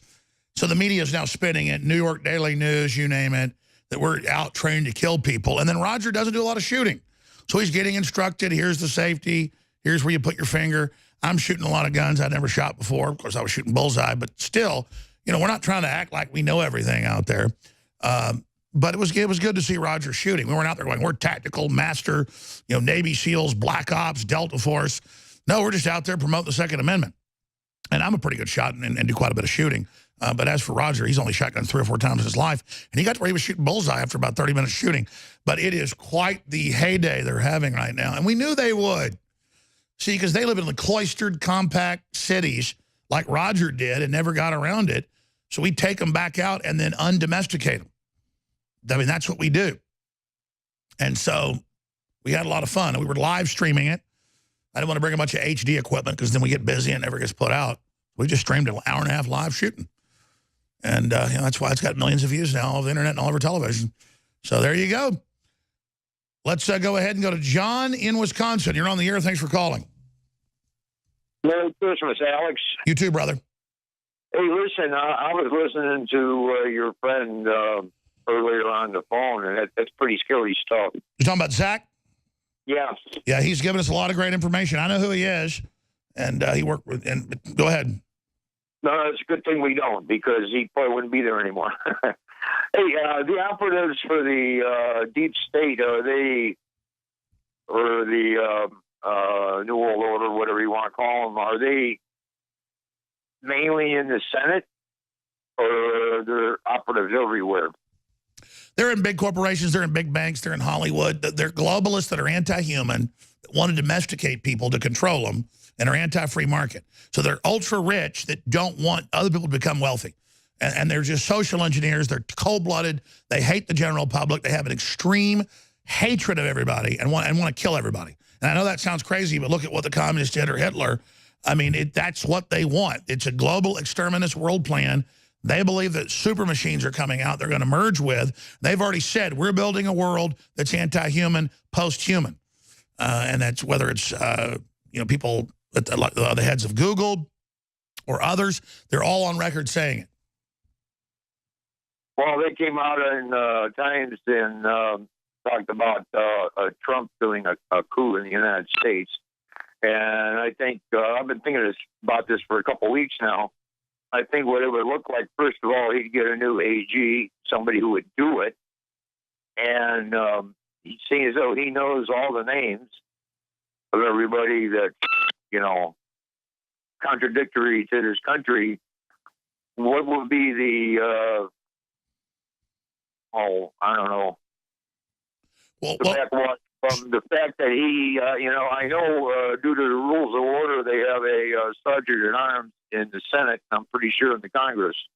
Well, sure. I mean, here's what's happened. The globalists see us as a coup. The voters, that they think they run the country, so they see us as stealing it back. And so they're saying Trump restoring the republic through rule of law and through constitutional process. They're dubbing that a coup as they try to run a coup. God bless you, John. I appreciate your call. Great points. But again, they have nothing left but violence now. They're planning something big. We have to be aware of it, and that's all. We've beaten them so far, and every passing week, their chances of turning this around get worse and worse and worse. So good things are happening. Thank God for that. Rich in Wisconsin, then Deborah. Rich, thanks for holding. You're on the air. Alex, Merry Christmas. How are you, sir? I'm great. Thanks for calling. God bless you. God bless. I want to bring up something you said earlier, that we're in a spiritual war, and that could not be more true now than ever before because of the fact that the mainstream media is coming after us, the deep state's coming after us. I want to bring back an editorial that the LA Times did. This was a couple years ago, I want to say, basically stating that the next targets were going to be conservatives and also Christians instead of radical Islamic terrorists. Now more than ever, I believe that that's the case, and I believe that the establishment, the deep state, the military-industrial complex, they're going to come after us. Well, that's it. If they can take out Trump, then they think they're just going to one by one in an undeclared war come after us. And that's why if that kicks off, the best defense is a good offense. So if they strike first and take out the president and do a bunch of stuff, a lot of people I know, the military, you name it, aren't going to roll over to the globalists, the Democrats, the Fortune 100 people. And by the way, the globalists know that. Most of them have already fled to armored redoubts in undisclosed locations in Kauai, in Tasmania, in the Cook Islands, in Luxembourg, private areas in the Bahamas. But most of the time, their own security people hate them and know they're pedophiles and stuff. So very quickly, once they've been isolated and are in their keeps, those keeps will be their graves. Without question, without question.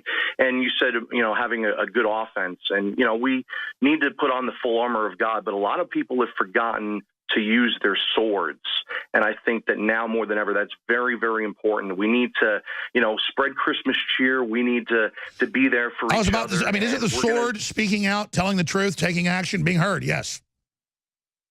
We are truth seekers. We are truth bringers, and we got to bring it now more than ever, whether it's through a microphone or a megaphone, brother. No, I agree. Whenever the leftists get in my face for no reason, they always want to say, you're a loser, you're a failure. They see my family, they go, I thought you didn't have your family. Screw them. What do you, screw your kids? They're imitating Satan. Oh, I mean, say it's spiritual. They're literally, even if they don't get on their knees to the devil, they're these hateful, they want to run everything. They want to, and then that's who they are. And they just can't stand it when you just laugh at them and genuinely go, ha, ha, ha. They don't know what to do. And they go, ah, ah, ah, and just like run to their cars because someone actually stood up to them. Absolutely. Maybe they need some Christmas in their lives. Maybe they need Jesus in their lives. We can certainly bring that message to them. Well, that's it. I mean, if they wonder why their God isn't delivering, why they're so miserable, why don't they try something else? If their heart hadn't been completely turned over to evil, God isn't like the devil that comes in by force or manipulates you. You have to ask God into your heart. God, you have to ask Jesus into your heart. It's real. See what happens.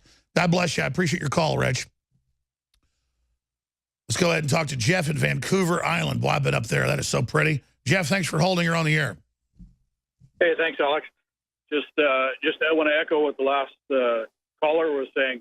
You know, I think the way I see it is I'm super jealous of your president there. We've got a long ways to go up here, but you know, I just want to say the way I see it is the cultivator's gone through the garden and the weeds are getting taken out. But it just is so imperative right now for Team Trump, Republicans, those that are awake, those that know God, to really plant what you can into that which has just been cultivated over. Because if you don't, there's just going to be another wave of weeds come. That's right. We have to plant seeds. We have to do that, or the evil comes back over. The only thing that evil men and tyrants need to flourish is that good men do nothing. You're absolutely right. That doesn't mean the fake little glitterbug preachers that just want to be rock stars. It means real men that are already satisfied, already have lives. We want to be left alone. We don't want power. Well, sorry. If we don't go out there and fill the gaps and at least educate others and find good leaders to be in positions, we're going to be controlled by these evildoers. Exactly. And, you know, Trump, I saw an interview with Trump where he was sort of like a spectator watching and was saying, you know, I'm not going to run for president if somebody steps up.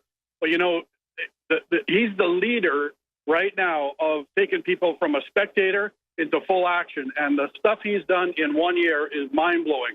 And I want to say to everybody out there, what Trump needs is a team of people that have dropped their NFL tickets, that have thrown out Hollywood and big corporations, that are been spectators in church, to step up and, you know, have a block barbecue, start a flag football team, do something, because there's a lot of people in the Valley of Decision on the left that when this goes off and they're like deer in the headlights, they're going to need somewhere to go to. And they're going to I agree. The number one thing is getting back to the neighborhood barbecues, getting out of the system, getting out of sitting around and watching something that isn't even our family and making it the center of our lives. You're absolutely right. It is pure poison. All of it is. And you're absolutely right. God bless you. I appreciate you calling. They hate talk radio because it's a bunch of us getting together and you're calling in. And it's not scripted and it's not controlled. You know, they admit on CNN, most of those callers are vetted Democrats. When they, you know, every once in a while take a call or something, it's all fake.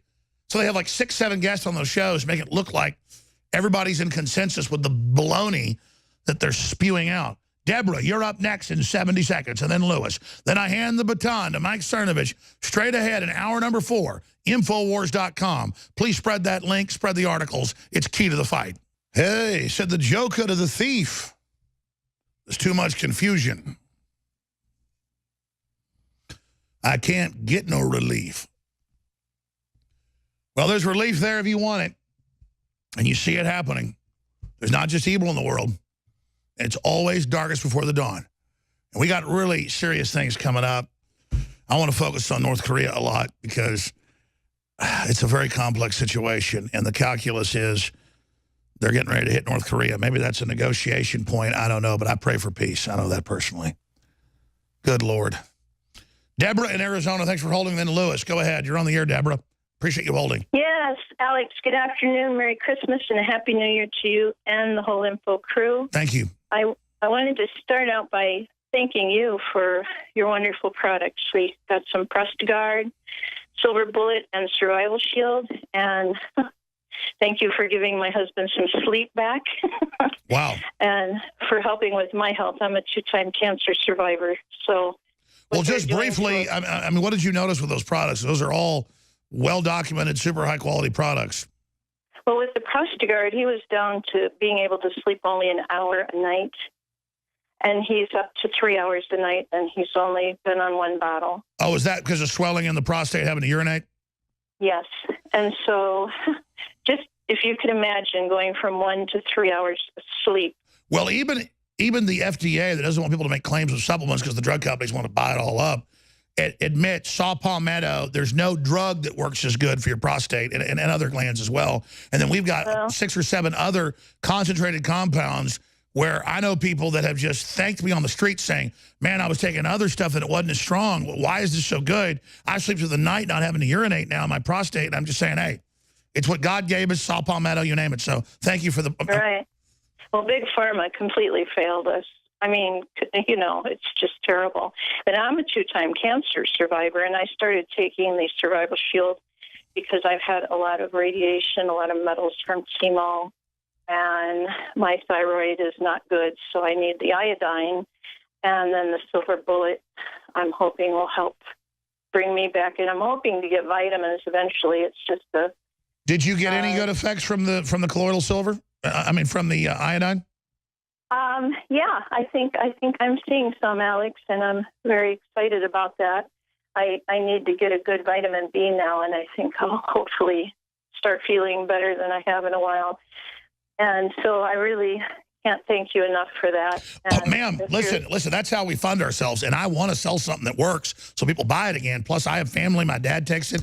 They say after 45, you need to take it.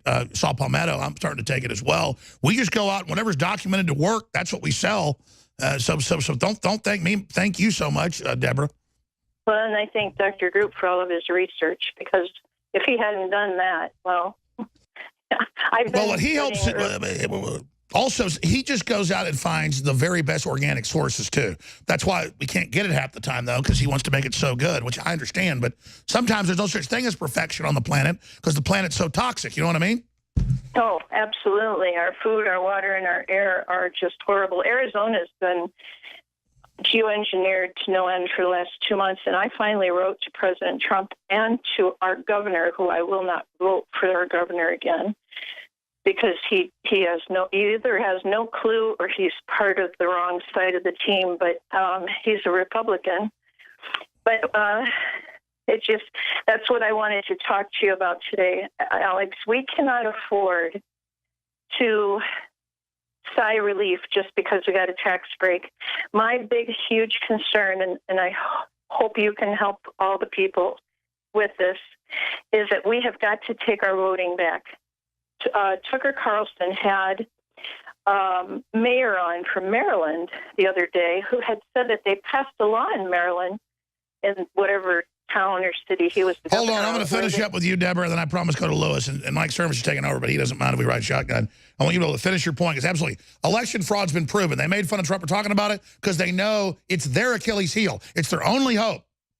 All right, Deborah in Arizona, you were getting into election fraud, and I got to say I'm very proud of Tucker Carlson. Sean Hannity, Tucker Carlson just are so dead on, so hardcore with their research, so ahead of the curve of any other mainstream media. They're the only thing on broadcast TV or cable television, because they're on some local stations that broadcast it, that tells the truth. And it's very refreshing. I'm not in competition with mainstream media. I wish it was all good and we could, live in the future together and have a great world. But no, that's not the case. Most of it, as we know, is horrible. Fox Business has some great shows. I think Lou Dobbs ought to be on regular Fox. Varney ought to be on regular Fox. I mean, those are good libertarian people that care about prosperity, care about the truth. But when you sit there and you look at all the other fake conservatives and fake liberals, it's truly sickening. And remember, we had the Pew Research and a bunch of others that showed over 3.5 million illegals voted in the election. And Trump went with that number. Well, instead of saying Pew and George Washington University and all these others, they just went, Jones claims it, and Trump went with it, like I'm this discredited figure. So that's the tactic. Over here, I'm covering all these studies and all the research and all the facts of the past election and the current election and what had just happened, and I'm saying, yeah, it's over 3 million. Then Trump reports on that, and they go, he got it from Alex Jones to make it sound like it's discrediting, and then the actual numbers came out this year from Harvard. It was over 7 million potential people voting in the names of dead people. They know that happened. They just didn't get each specific instance broken down. So it's much worse than we thought. The Democrats have passed laws all over to let illegals vote. And the feds come in and say they can't do it. So it's amazing. And you got out-of-state voters coming in. You got Hillary stealing the nomination from Sanders where he'd win states and she'd just take the delegates. I mean, their stonewalling doesn't work anymore. But you're right. They definitely, and I don't want to die on that hill, as one of the producers said, of the Roy Moore thing, is we were all just sick of hearing about it. We all had Roy Moore fatigue, not in a bad way. But, yeah, they had a bunch of people from outside the state coming in and voting. They're on video bragging. They had him saying he'd lose by 10 to 15 points in all the polls, and then he lost by half a point. That's a way to lie. So people think, oh, I better bandwagon. You know, if he's going to lose, I better vote for the winner. So a lot of stuff happened. Of course, Roy Moore won. You think Alabamans want a bunch of outsiders telling them what to do? So it's a ruby red state. And the evidence shows that they stole it. They stole, I always get it flipped because memory doesn't serve. They stole 5 states, and Hillary tried to steal 6 others. Local state governments confirmed. Homeland Security, the Justice Department, was breaking in. Loretta Lynch was breaking into the computers, live time, trying to flip it. They were like, we have Justice Department, ISPs hitting us. Not to mention the buses with illegals coming to vote and the buses with people voting in dead people's names, which the Democrats all got caught on tape scores of times by Veritas and everybody else. But Obama went on TV, and he told people that were here illegally to go vote. So, yes, we know what's going on. And you're right, Deborah. All these states have passed it where no IDs needed so they can look at the obituary, hand out the names, and have them vote 10 times. So how do you counter that? Because I think your concern is one of their main ways they're going to get us. And we'll talk to Lewis in California. Well, that is my concern. I have called down to the Board of Elections all the way back in 2007 and said, hey, you know, how can I be assured that our votes are being counted and that they are by citizens of the United States? Because like you, I'm in a border state, Alex. I have seen for 20 years or more people pouring into our state. And Sheriff Joe Arpaio tried to enforce the laws that the Arizona people passed, SB 1070, and Jan Brewer was in office, and Obama came out and shut it down.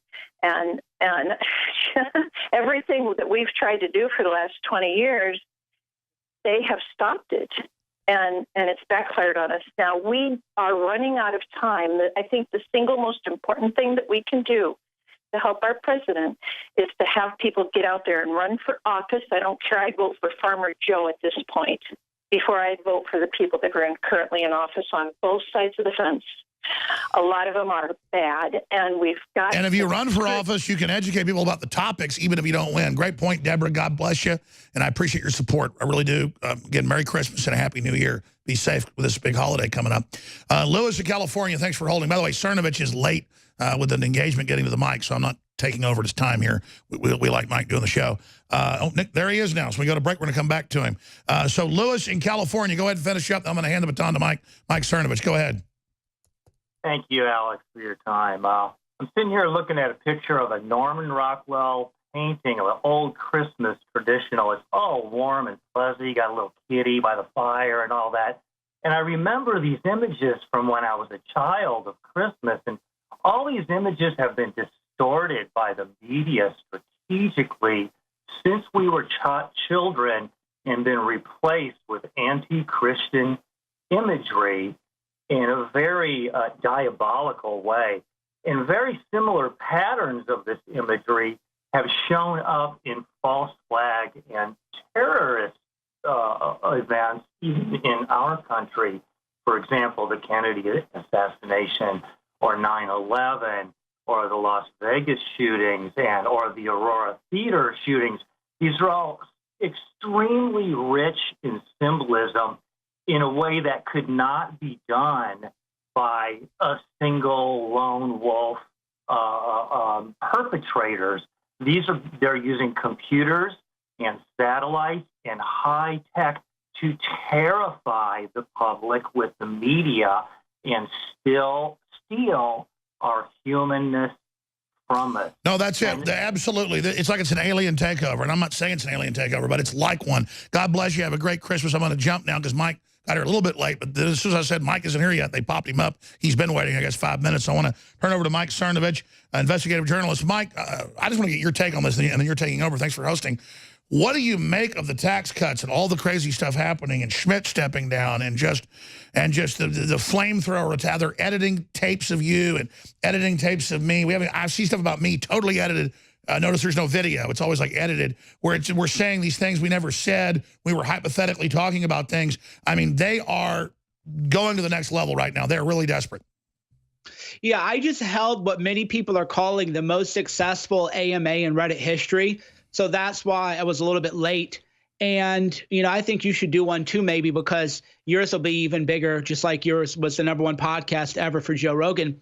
And what they've done now, and this is a deep state funded operation, of course, is you and I, like, we'll do a podcast and I'll go, oh, yeah, Alex, like, you know me, I hate women. And then they'll clip that and they'll go, oh, my God, you know, here's Cernovich and Alex. And it's like, no, we're making fun of people who say that or think we say that. And they create these soundboards. But the reason it's backfiring is that their fabrications have become so elaborate that no intelligent, rational person will believe anything.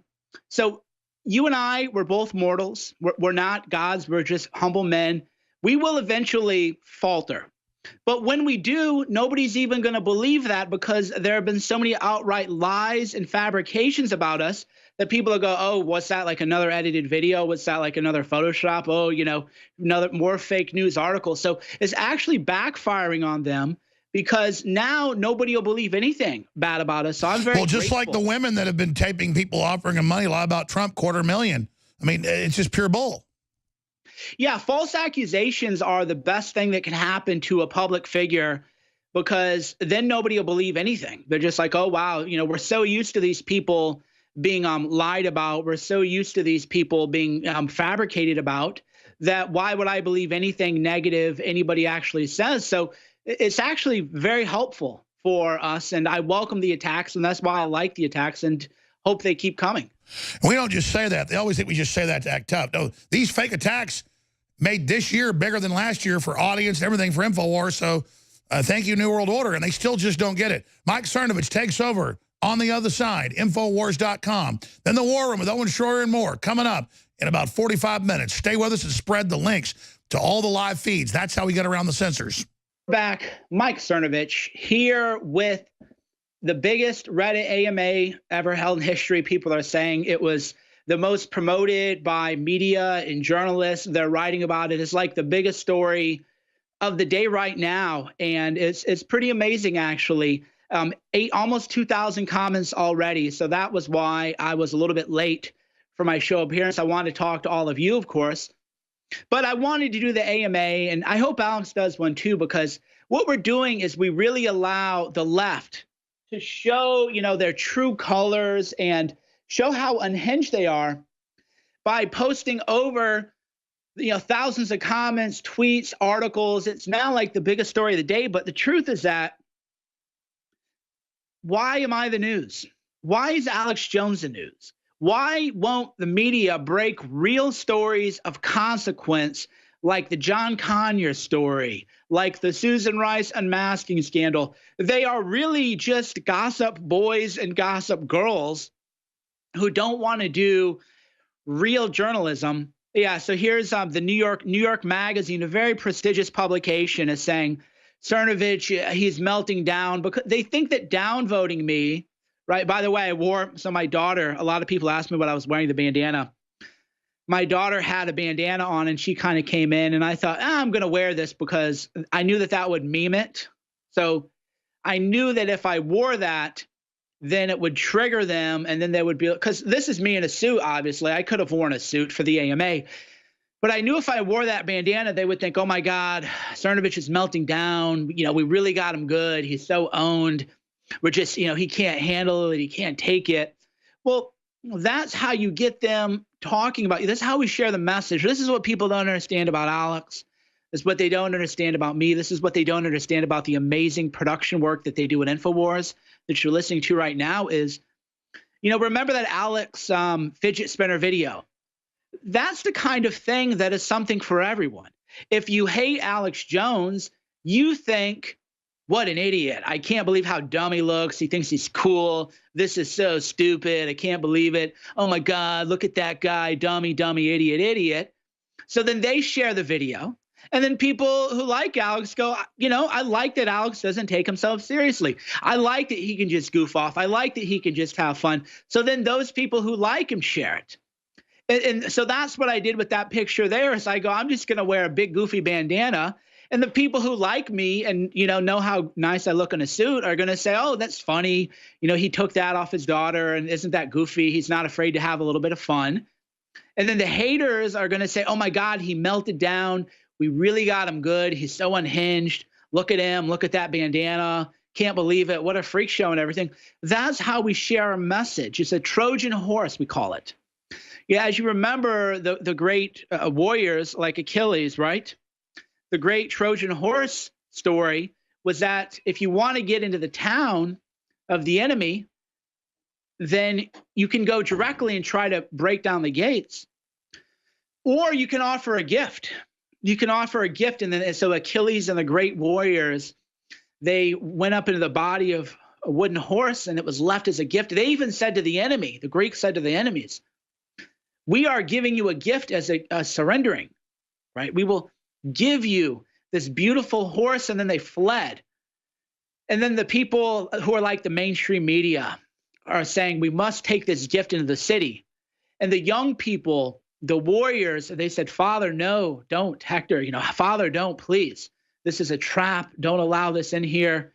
They said, no, the wise men would be Dan Rather, Ted Koppel. Remember they brought Ted Koppel back from the crypt on the Megyn Kelly thing? So Ted Koppel and Ted Kelly, I don't even know these people's names. That's how outdated they are.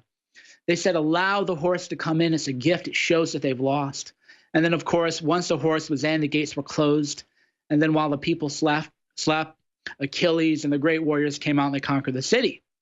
Well, in this information war that we're in, we are conquering minds of the adversaries because they're going, oh, my God, look how ridiculous Alex Jones is with the fidget spinner. Look how ridiculous Alex Jones is with that folk song, right? Remember, the production team and Rob and everybody does such great work.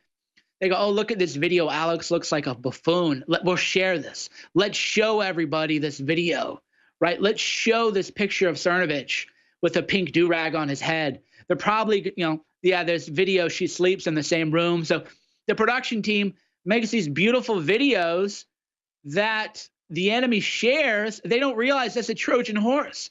The enemy has now allowed in Alex Jones in through the gates into the minds of the enemy. So now the enemy right now, they're saying, look at Cernovich and the do-rag. They're probably going to say that it's racist. I can predict it right now. They're going to go, oh, Cernovich is wearing a do-rag, which is like a stereotype thing, probably coded racism. It's a coded dog whistle to his followers. I guarantee you they're going to say that. That's another reason I put it on, because you know what they're going to do before they do it. But they don't realize that I now have the enemy bringing me and my message into their city. So I didn't have to fight them for that. I didn't have to go with the battering rams and all of my soldiers and try to break down the gate.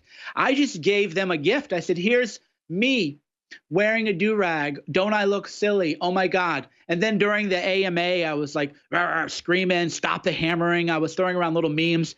So now they're going to edit videos of me yelling and saying, oh, my God, look at Cernovich. He's yelling at everybody. He's unhinged. Can you believe this guy? And meanwhile, Shauna was laying down the whole time just laughing because she knew what was going on.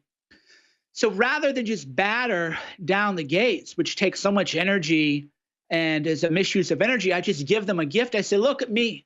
Look at me. Show me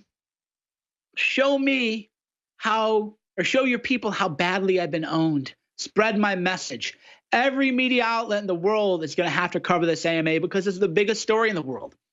Just like that Sam Cedar story, which we're going to talk about Jink in the next segment. So we're going to talk about Sam Cedar, Jink, and all the stuff that they actually wrote, talking about, 14-year-old girls, very, very bad things. We're going to do a whole segment on this because it's very important. And the fake news media doesn't want to cover this story. So we're going to talk about that. It all ties in with Sam Cedar. That just got me introduced to way more people. They're saying you're owned. Sam Cedar and MSNBC, they owned you.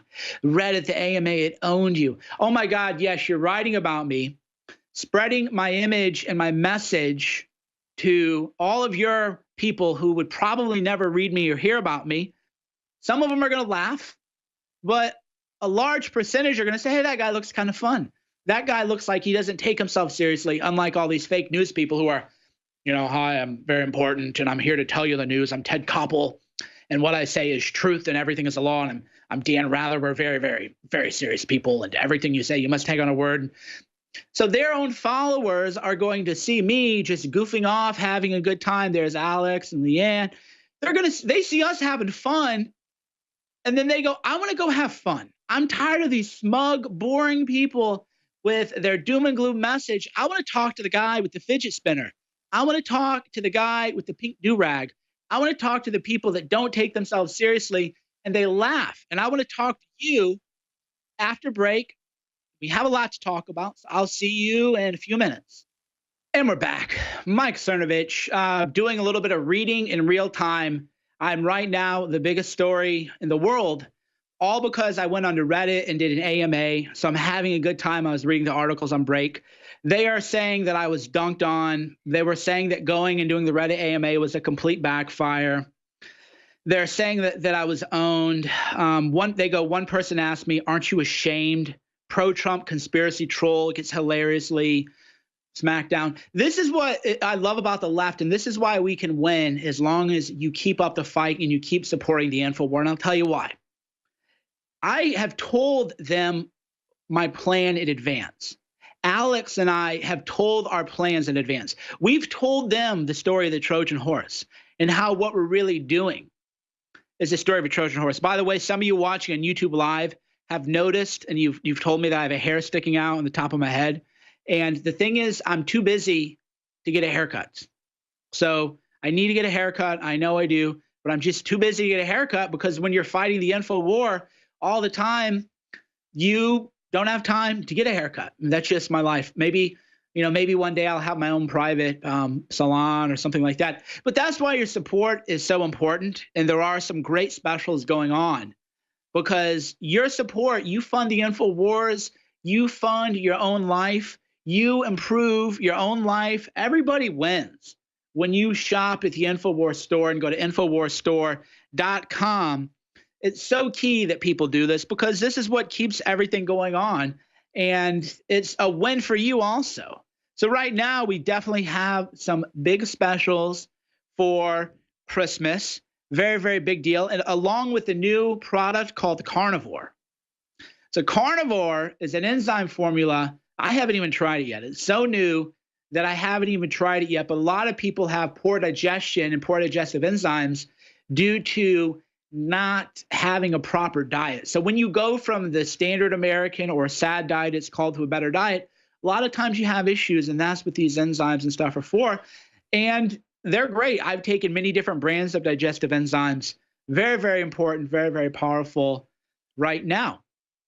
And that's what keeps the InfoWars going. And by the way, people ask, how do I have so much energy? Right? All the time I get because take care of myself. I take nutritional products. I take the protein powders. I take the caveman formula. I take the bone broth to function at the level. I mean, I write last night, if you're on my email list, you know that you received an email, private list only for now, an email for a night of freedom, a nightforfreedom.com, which is a very special event. Stephen Molyneux is going to be there. Gavin McInnes is going to be there. I'm going to be there. We're going to do a live podcasting. Excuse me. You can't even buy tickets yet because it's not even a public event yet. But if you go to a nightforfreedom.com, you can see we have a big event planned. So last night, 11 p.m. Pacific time, I'm emailing out, setting up the event page, organizing it, booking a venue, catering, working with great DJs. I wake up, I work more, do journalism, get up, do a Reddit AMA. Now I'm the biggest story in the world right now. Get right in here to InfoWars. And that's, by the way, a lot of you, because if you listen and you watch it, because that used to be me. When I went into InfoWars, that's why I always hype the products. I always hype the products, not only because they're good, but because when you see the production team behind the scenes. I just come in and show up. They have articles ready, videos ready. I just show up and like, what do you want to talk about? I don't even know what I'm going to talk about. You know, probably drives them crazy because I very rarely send them notes or anything, but they're so fast and so responsive and so productive. They were even telling me to fix my hair, which I tried to, but I used a little bit of coconut oil for my hair earlier. So I think the coconut oil sort of, you know, coconut oil is great for your hair, by the way. But that's the idea, is when you take the products and the bone broth and you take good care of yourself, you have energy. In fact, I have so much energy, people accuse me all the time of drugs, which is a joke. I haven't even had wine in 3 or 4 weeks. So Shauna always gets a kick out of it. It's like, no, this is how, when you feel passion and commitment and know that you're on the side of truth and you know that you're fighting against the globalists, you have all this energy, but you have to take care of your body too. And of course, speaking of the enemy, Jink, Alex Jones's good friend Jink, very, very bad boy. Some very, very, very bad stuff going on. Some of you may remember, you know, Jink is promoted by YouTube and Alex Jones is censored by YouTube. So we can now say that here is what YouTube endorses. By the way, YouTube does allow child abuse content on their website. They allow videos that aren't illegal, but they are technically pedo-style videos. And here is what they endorse. This is, I can't even read the whole thing, so I don't know what I can show, but he went on a road trip with a friend of his. And his friend said, when Jink went to get gas, I went and approached some girls that I saw walking by the train tracks. They were 14 to 16. They were the W word in training. So you can use your imagination. His co-blogger, and they posted this on his blog, they referred to, you know, his co-blogger did, and it was on his blog, and they still work together, referred to a 14-year-old girl as WH, fill in the rest, in training. And he was hitting on a 14-year-old girl. So Jink goes, well, I never propositioned. There's a great line in there. Let's read it because I'm a lawyer and I really like to parse things. He said, we never propositioned underage girls. We never propositioned underage girls. And I thought, man, that is a weird way of putting it. You've never propositioned. Does that mean they propositioned you? Right? What if they had propositioned you, right? The whole thing, the whole idea that, well, I never that is like such a Clinton-esque. It's such a Clinton-esque answer to this. Well, we never propositioned any underage girls. Wow. I can say not only have I never propositioned, but I've never been propositioned. And if I had been propositioned, I would say, please go home and talk to your family, okay? Please go to your church or your mosque or synagogue. Please don't be walking around the train tracks. But this is what they do, you know. They go on road trips and wayward souls, you know, young girls confused about life. Maybe they don't have, you know, maybe they're from a broken home, which, by the way, does remind me of Rotherham. That is classic. I'm not saying Jink or his friend were grooming them, so I'll be careful with what I'm saying here because I do believe in only holding people accountable for what they said and not fabricating things, unlike the fake news media. But what they would do in Rotherham, these rape gangs, what they would do is they would go find kind of like wayward souls, young girls, 14, 15, and they would be like, maybe see them by their train tracks. Oh, where are your parents at? Oh, your parents don't give you enough attention, or maybe your parents are bad, or maybe you're poor. Well, how about, you know, you ride in a car with me or something? This is what they do in Rotherham. So I'm not saying Jink and his friend, I don't know what his friend's name, Dave or whatever, are doing that. But when I read that, I want to know, why was an adult man who saw girls walking by train tracks, why did he go over there and talk to him? What was his agenda in doing that, right? Me, I'm the opposite. I'm like, you kids need to stay over there. You know, you're kids, you keep your distance. And so I wonder, why would he do that? And then what kind of person would refer to wayward souls, lost girls, as being WH, fill in the blank, in training? Well, that's the kind of person endorsed by YouTube. So my question for YouTube and Google is, why do you censor Alex Jones? Why do you censor Mike Cernovich? They censored my documentary on rape in Sweden. Why do you censor Mike Cernovich? Why do you censor Alex Jones while endorsing people who are approaching underage girls and referring to them in very, very nasty, nasty tones, right? But that is the leftist media, and that's why people go, it's a conspiracy theory. It is not a conspiracy theory to say that people on the left, they want to tear homes down. They want broken homes because this makes children vulnerable. And that story that I read, I'm being very careful here just because I know Soros is trying to really get us framed for something. But when I read that, I want to know why an adult man is going up to a 14-year-old girl who's a lost soul and then referring to her as a you-know-what in training. That isn't okay. I don't know why YouTube and the liberal media, well, I do know why they endorse it.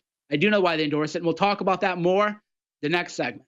All right, we're back with the final segment. Mike Zermich, and I still have a hair strand kind of sticking out. So it is what it is. I'll get a haircut, people, I promise. I blame Shauna, my lovely wife. You know, she's supposed to make sure that, you know, maybe I'll teach her to cut my hair and she'll just clip it up. But anyway, we're back. Final segment. So much going on in the world, and it's very depressing that the fake news media is obsessed with my Reddit AMA, right? Like, get a life, people. As much as I pretend to have a big ego, I really don't. The only reason I got into this was to save America and fight the globalists, and to speak for all of the people who are attacked by the evildoers in America. And I think it's dumb. I think it's dumb that there are now like 100 journalists over 100, it's like thousands, tweeting about me and some Reddit AMA that I did for 2 hours, goofing off and just having a good time. You know, why don't they break stories like John Conyers? Why don't they go after the Bill Clinton, the rapist? Why don't they go after the sexual harassment settlements? Why are they so obsessed with me? Well, that's because they fear me. They fear InfoWars. They fear Alex. That's because they fear you, because you're the ones who fund the operation. You are the ones who keep the operation going strong, and you need to keep your body going strong. And that's what's great about Alpha Power, which is on special again, a bunch of specials going in for the holidays. And Alpha Power, very, very impressive stuff. It has essential nutrients that people need. It has what people need, especially men, to promote vitality, strength, focus. You know, I hear it all the time from people, especially women. That's what I think is funny is, you know, all these soy boys and male feminists will dig up all my writing and go, oh my God, and they lie about it, of course, too. They're not even honest. But when they share that with women, most women are thinking, well, I mean, yeah, I wish men were men. So the soy boys are the ones, well, everybody needs this. Me, the whole world, because the world is so poisonous. The men need it. But especially the haters and the male feminists and all the people on Reddit, this is the kind of product that they need, and your support is so vital. And the attacks on me are just an attack on you. And let's compare. Let's compare me, Alex, InfoWars, Paul Joseph Watson, who, by the way, I mean, you want to talk about crystal clear. You know, I've done some satire that maybe I shouldn't have done and that gets twisted. But let's talk about Paul Joseph Watson, who's attacked by the media, versus Jink. I still want to know, why are Paul Joseph Watson's videos censored, but Jink and his friend Dave, who like to drive through small towns and walk around train tracks, you know, doing God knows what, and the way, you know, young girls, not even women, we're talking 14-year-olds, are being referred to, shouldn't they be censored, right? I mean, if YouTube is going to censor somebody, why would they censor Paul Joseph Watson and not censor Jink? So the article, of course, is Young Turks founder Jink apologized Thursday after demeaning comments aimed at women were discovered on an old blog. Why isn't the media demanding that? I mean, I'll tell you right now, my Reddit AMA is a bigger story than Jink. So go ahead and tell me why that is. Why is it that YouTube's golden boy, they promote his stuff, and even though they promote it, Alex Jones's stuff is way more successful. And Paul Joseph Watson's, they had to censor my channel, actually. My channel was growing by 1,000 subscribers a day.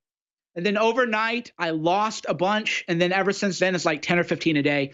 My YouTube videos, even though I have 65,000 subscribers, only do 500 to 1,000 views. So YouTube, they realized that they had to censor me and attack me because the message is what the people want to hear. The message is truth, prosperity, the tax cut. They had to censor Paul Joseph Watson's. They had to censor InfoWars. For us, we're always fighting just for equal rights, which, by the way, in my AMA, somebody goes, why did you oppose net neutrality?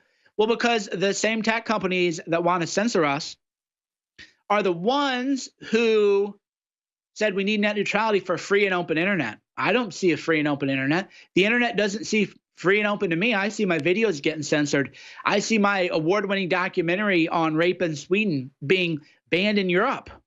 Think about this. Is not a joke. My documentary on Sweden, which contained no nudity, no foul language, and I never even mentioned Muslims. It wasn't even a Muslim hit piece. It was just about Sweden and how they're having a rape problem, was age restricted, and then they banned it in all of Europe. It was banned in the Czech Republic, Germany. So a documentary, this is like Hitler. This is why you got, as you can see in this picture, if you're reading this on Breitbart, you know, you can see I'm at the White House, you know, doing journalism, reporting everywhere, breaking these big stories. So they can't deny that I'm a legitimate journalist and documentary filmmaker.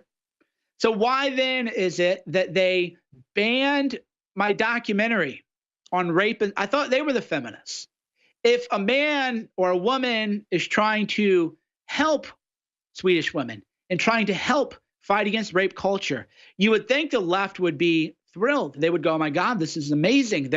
They're trying to, you know, join with us on issues, and we should try to fight rape. This is amazing. Instead, they ban it in Europe. That's what they had. They age restrict it in the US. So by the way, age restriction isn't just an R rating. If a video on YouTube is age restricted, your video will not show up on YouTube search. If a person's not logged into his or her account, they can't even watch the video because they have to confirm they're above a certain age.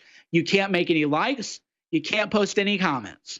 You can't share it, right? So that's age restriction. This is why it's such an Orwellian descriptor. Oh, we just age restricted it. Most people go, oh, age restriction, it just means you don't want 13-year-olds on there. No, YouTube doesn't age restrict its pedophile videos. Charlie Wiesel, who, you know, has been very hard, and BuzzFeed, which has been very hard and in many cases very unfair, at least they did something right. And they did report on how YouTube allows child abuse and child exploitation videos on its platform. So age restriction doesn't mean that if you're under 13, you can't watch it, because they'll allow children watch abuse videos, borderline snuff films on YouTube, kids being kidnapped, taped up, thrown into garbage dumpsters, syringes being operated on, really sick stuff, by the way. And YouTube allows that. They don't age restrict that. But if you do a documentary on politics or rape in Sweden or Paul Joseph Watson, his video on modern art, they tried to censor that, just a critique of modern art. I mean, come on, right? What's your justification for that? They will censor you. So age restriction doesn't mean, oh, you can only watch it if you're over 13. No, age restriction means you can't share the link. You can't watch it unless you're signed in, and you can't comment on it. You can't like it. You can't search for it.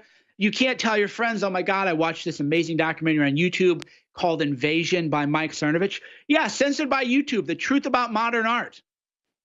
How do you censor? It's just a critique on modern art. There's no, so with the YouTube people, YouTube does allow jink, and they do allow, you know, child abuse videos. So YouTube, they might go, well, the reason we banned Cernovich's video in all of Europe and the reason we age restricted it and censored it is because he's critical of migrants and that xenophobia. And I think that's BS, because they allow hatred of Swedes and they allow hatred of white people. So clearly that's got nothing to do with it. I could at least say, well, okay, I think you're snowballing me. I think you're a fraud, but okay, that's plausible enough. It isn't true. It's one of those things where it's a lie, but it's a plausible lie. With PJW, with Paul the Great's modern art video, what was he criticizing? He wasn't criticizing any race, religion. He was just, but his video was so powerful and so poignant that the censors had to shut it down. We have cultural censors just like they have in communist China just like they had in the Soviet Union, just like every left-wing culture, Castro, Che, who they celebrate as a hero, they have cultural critics and cultural censors, and that is now what YouTube has become, a cultural censorship item. And they saw that Paul the Great's video was so compelling, they had to censor it. They had to shut it down. They said, no, Paul, you can't get past the censors. But when you share the link, you break the algorithm. The only way to break the conditioning, the only way to break the algorithm, share this link, share this video, clip this video. Even if you're a hater and a loser and you want to edit me out of context, thank you. Thank you for all those edited videos. Thank you for all those lies. Thank you for those of you who love us and share the videos widely and promote everybody. Thank you for watching. Mike Cernovich. You can find me at facebook.com/Mike Cernovich. You can also find me at cernovich.com. Climb to the top of the food chain with Alpha Power by InfoWars Life. For those who want to increase testosterone and energy levels. Most men know that testosterone levels begin to decline starting around 30 at a rate of about 1 to 2% per year. This drop can show signs such as fatigue, low energy, low sex drive, and muscle loss. Alpha Power is packed with some of the most potent and clinically tested ingredients on the market. The secret is in the synergistic blend of ancient ingredients that have been concentrated into their most potent forms, including Uricoma longifolia, originally from Malaysia, maca root from Peru, horny goatweed from China, and tribulus from India. Reach your alpha male potential with Alpha Power. Get Alpha Power now at 50% off and secure your bottle today.